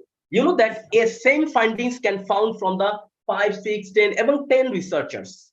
I have just given an example here, silo, another one is synthesized. That means these 5 researchers in the given example have given the similar statement, but different times, over a different period of times. Now, if you read this thing, or if you just sir, is it time is okay, sir? Am I in the right track, or yes, can sir, I get at least another? Yes, sir. Okay, fine. So if you just write it, the 5 statements in the different times, you know that it will create some redundancy problem. That's why you need to say that, yes, according to the previous expert, The findings, you need to write the findings, and you need to give the credit to the 4 people or 5 people. I have just given an example here, synthesize example. 2013, 2011, 2013, 2012. That means 1, 2, 3, 4. 4 researchers, 4 times they have given the similar statement. So you should not write the 4 times. Rather, you should write 1 time, but you need to give the credit to the all authors. That's called synthesized literature review, which is really difficult if you do not have a very good grip over your literature review. I hope that you can something understand about the difference between silo and synthesize. Yes, for masters or thesis, you can just go for the silo or something, but for PhD or academic research, yes, your literature review should be must synthesize. Now, general tips to writing skill, how you can just improve your writing skill, whatever literature review, introduction, abstract, whatever it is. Number 1, read what you wanted to write. You know that's our common pattern, even including me. Actually, I do not want to read more. And if you do not read more, you cannot write. Remember it. Then learn by reading, observing others. Then writing improve with time. Remember it. You cannot write good things because our first language is not English. Okay, we are not born by writer. So a writer can write, but actually we are not writer. We are not researcher. At the same time, our native language is not English. That's why you need to practice a lot. Then it is research findings. You know that 95% of academicians do not want to read enough. That's the common things, even including me. I even don't like to read more. That's why that I have to struggle a lot. When I struggle a lot, then I start to read again. But if you need to read first, then write and rewrite. Write, rewrite. And this is really, really important thing. I always do this thing. Encourage your colleagues to read. Please try to share your writings to your colleagues or experts so that they can also they might also get some mistakes or something, and they can just improve. They can just inform you. You can just improve it, which is called like something of like proofreading. Okay. Then when you write your methodology, remember it. You should not implement any new innovation technique because methodology is almost fixed. Okay, that's why do not try to implement some innovative tools and techniques in terms of methodology. Okay, and if yes, you have the right, but you need to prove it first. Yes, it's a valid tools and techniques. Then before writing a methodology, you need to read 5 to 8 papers or articles which are using the similar methodology. Okay, but do not directly copy. Remember it, do not directly copy because there are some ethical issues. To me, methodology part is one of the easiest section. If you can just follow the structured methodology of some of the researchers, then it's not difficult task to write a good methodology.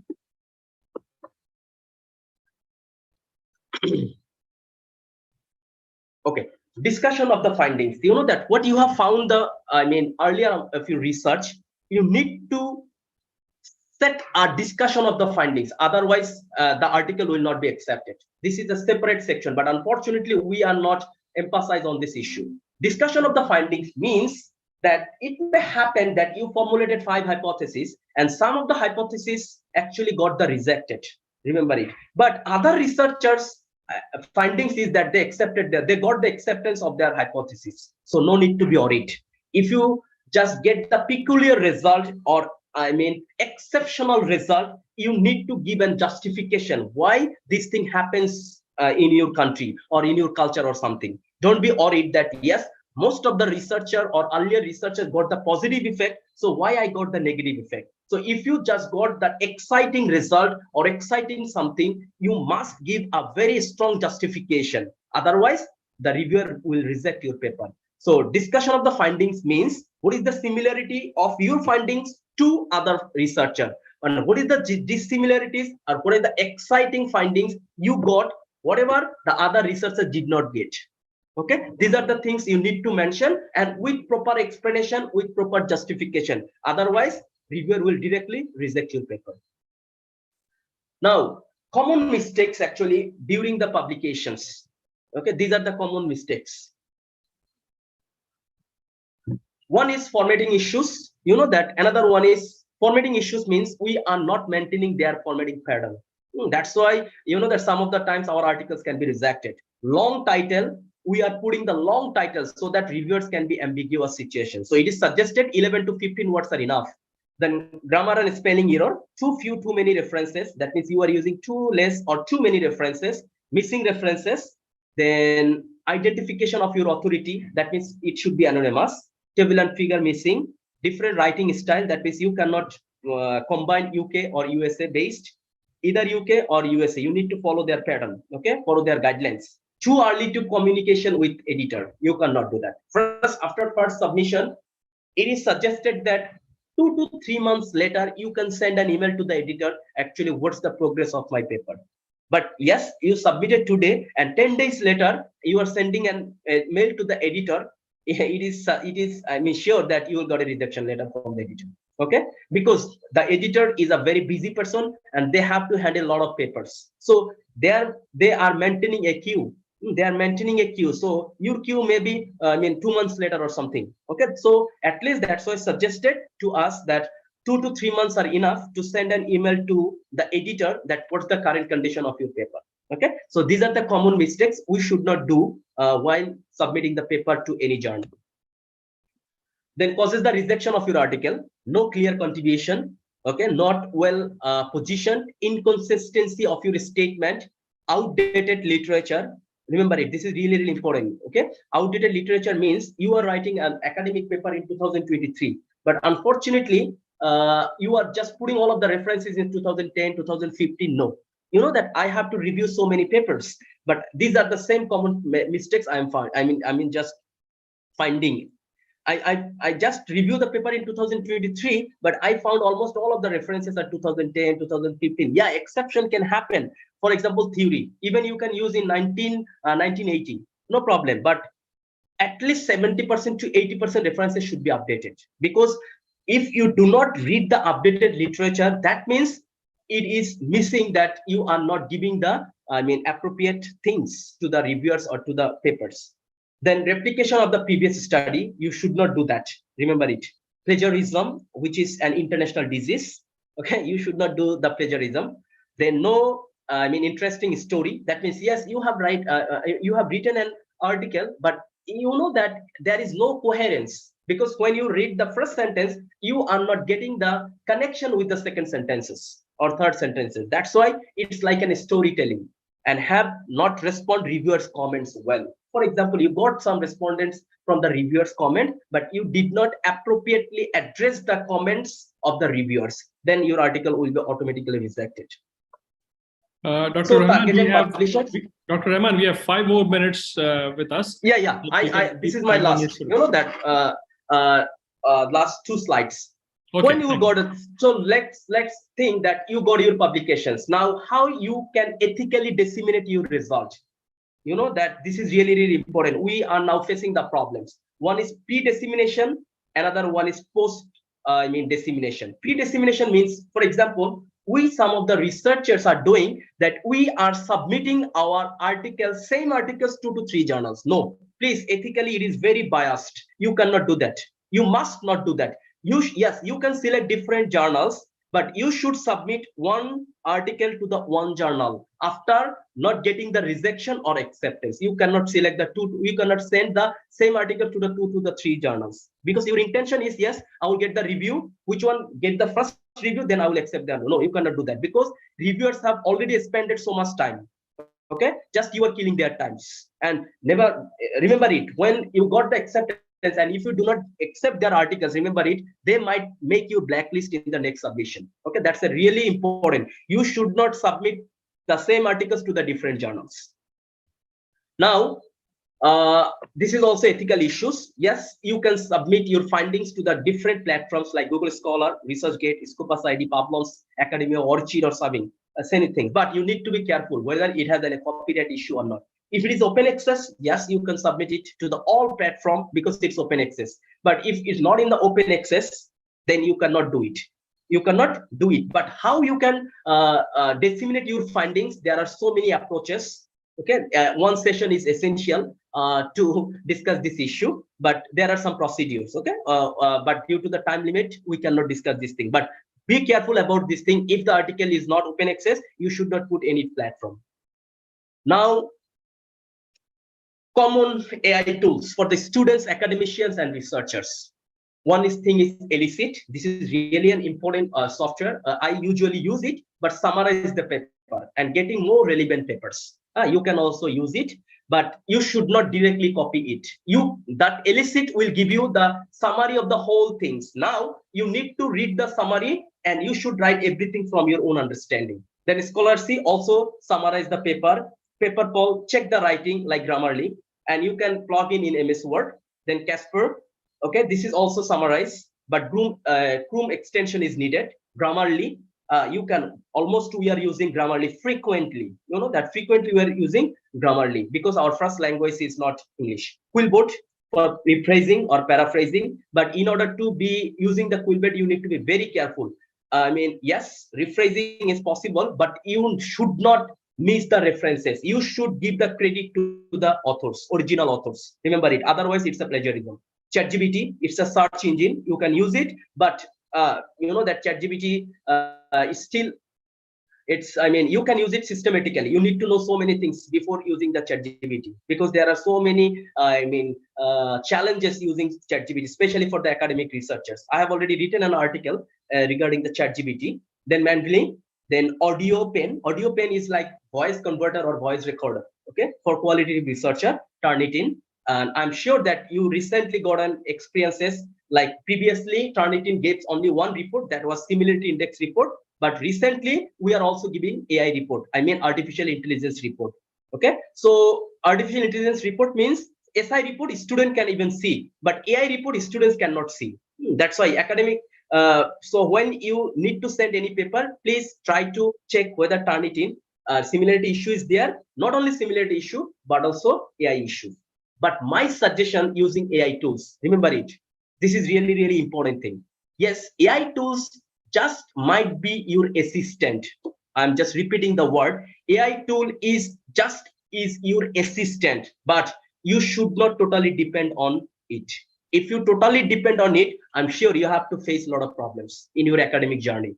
So just for initial idea generation or something, you can just use the AI tools. Again, I'm repeating, AI tool might be your assistant, but you cannot totally depend on AI tools.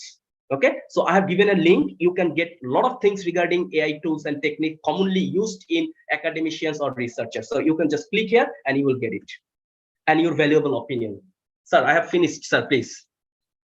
Thank you. Thank you so much, Dr. Rahman. I think it was very insightful and very comprehensive presentation that you've made on the entire process of research, methodology, publication. I think you covered a whole range of topics.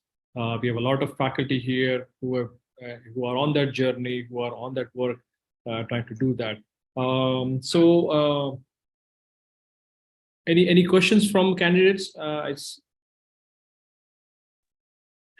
Professor Shraddha talks about what can be count of references is a good for any research paper.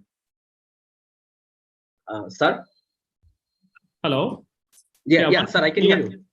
So what can be, Professor Shraddha is asking, what can be a count of references as good for any research articles? Is any ballpark when you talk about in terms of review article or journal article? I think what she's talking about is what is a general reference numbers that you could put for an article? And any thoughts on that? I mean, obviously it depends upon the article, nature of the article, how much references are you willing to put into that? But any ideas on that? Yeah, that in order to design your article, we are commonly using in Mendeley, but that as also I am suggesting not to depend on any Mendeley or any other software. You can totally depend on there, but we should not totally depend on this thing, because if you go to the Mendeley or Google Scholar or something, some of the parts are missing there, like volume or issue or page number. Some of the important issues are missing there. That's why, yes, you can initially use it, but when you will find it that yes, volume issues are not missing, not there, so you need to go to the original article. Okay, you need to check the original websites, whether the page number, definitely there should be the page number, definitely there should be the volume issue will be there. So yes, in order to design your references, you can use the software, but end of the day, you manually check whether it is appropriate or not. I think you got the answer, sir. Dr. Sharik, Yes, Dr. can Magar, I- please. Yeah, with please, your please. permission, can I? Yes, yes, please proceed. Yeah, good session, Dr. Rahman. Can you just comment on research misconduct? Generally, the researchers are unaware of this. For example, falsification, fabrication, and plagiarism.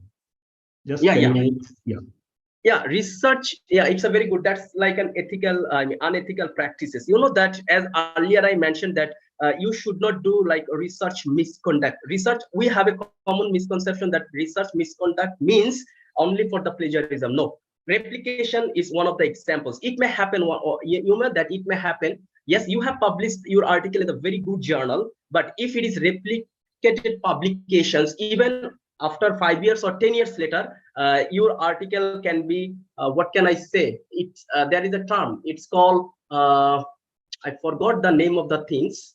I just forgot the name of the thing. They just withdraw the article. Okay, they just withdraw the article from the sites. That's why it is just, you need to ensure that you should not copy for the other work. Your topic, your thought, you should be, ideal. At the same time, I also told you that another misconducting behavior is like to send the articles from the different journals at a time. This practicing is occurring. But for example, I have sent an article to your journal and you have reviewed it. Almost 3 months we have expended, we have given some of the efforts, but 3 months or 4 months later, we have already given the acceptance letter. And you are saying, no, I am not accepting your offer. You know that's also the misconduct. And also some softwares recently, ChatGPT, you know that, yes, you can use the ChatGPT even. Some of the people are saying the controversial issue, but you know that recently I read some of the articles. Yes, you can use the ChatGPT, but ChatGPT cannot be an author. But the problem is, yes, you can give the credit to ChatGPT. For example, acknowledgement section and methodological section, you can just write it. Yes, I took some of the assistance from the ChatGPT. So these are the things actually. Yes, you should be very careful in order to avoid the misconduct of the research.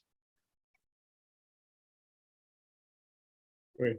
Professor Varsha Pawar, one of our faculty, is talking about what is a good number of pages for a CI index journal, typical length size of an article. Any good practices, any suggestions on that, sir? Sir, can you repeat, sir?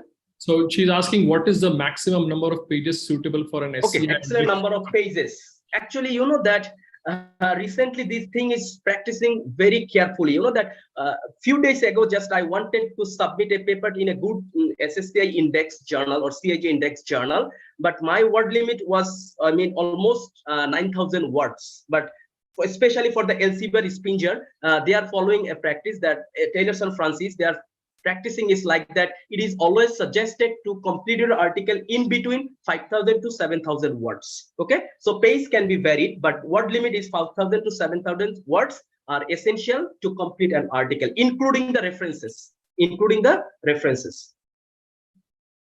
Okay. Just question from Dr. Ankita Pathak. Generally, how much time journals take to review a manuscript? Is it dependent upon the type of journal? So I think it is dependent. How much time?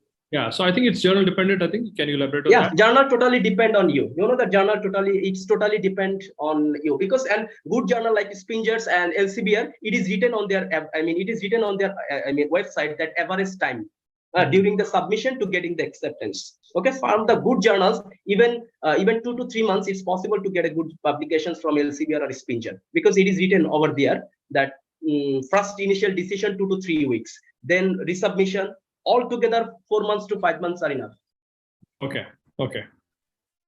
Dr. Mujib is talking about referencing which of the styles IEEE, APA, MLA is preferred for thesis writing.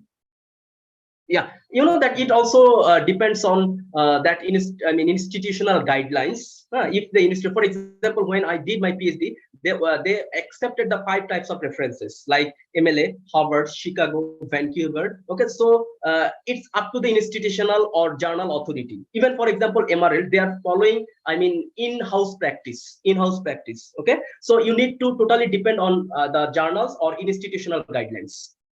Okay, great. So I think in the interest of time, I can see there are several other questions as well, but I think in the interest of time, we'll have to take a pause here. Once again, Dr. Mohammed Rahman, it is really a pleasure and honor for us to be hosting you. It was indeed a very valuable session. A lot of our faculties who are on journey for their doctorate program have recently completed, and some of them are on the research journeys. Definitely would have benefited from your session. On behalf of the entire committee for this international conference, I wholeheartedly thank you for your valuable time. Professor Rohan Das, can we, as a token of appreciation, can we display the certificate of appreciation, sir, on the Yeah. Oh. If Rahman sir can stop sharing his screen, I would like to share the screen. Sorry, sir. Dr. Rahman, can you please stop sharing your screen? Okay. I'm just sharing. I'm just.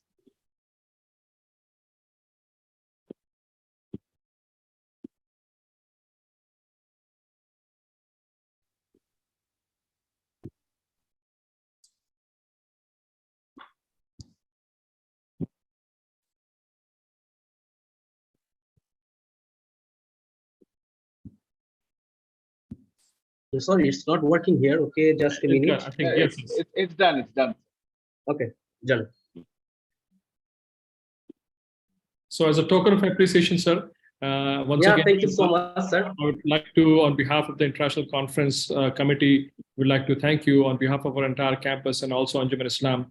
We would wholeheartedly thank you for your valuable time as a keynote speaker at our international conference on this very valuable topic on research methodology and use of AI tools.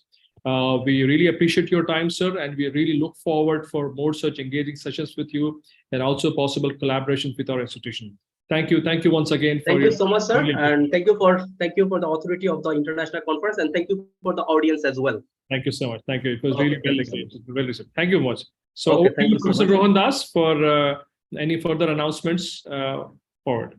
Yeah, thank you, Dr. Rahman, for this excellent session. As we can see from the chat, unpromptedly the audience started, appreciating you. So it shows how much they have benefited from your session. Thank you for that. Thank you, Dr. Sharik Sayed, Dean, School of Pharmacy, AIKTC, for sharing this keynote sessions. That is the morning sessions of day 2 of International Conference on Innovative Teaching and Exuberant Learning 2023. Now we will be breaking for lunch, but the schedule after that would be that we have 2 tracks of oral presentations, that is track 3 oral presentations, where there are 11 papers from OP21 to OP41, and track 4 oral presentations, where we have 11 presentations from OP30 to OP40. I hope the authors have taken note of the Zoom links, which are sent to you both via email as well as in the WhatsApp group. So with that, I would like to conclude this session and remind you, especially all the authors, to join back at 2 p.m. sharp for track 2 and track 3 and track 4 of the oral presentations. Thank you. Okay, thank you so much. Thank you, sir. Thank you so much. Thank you all.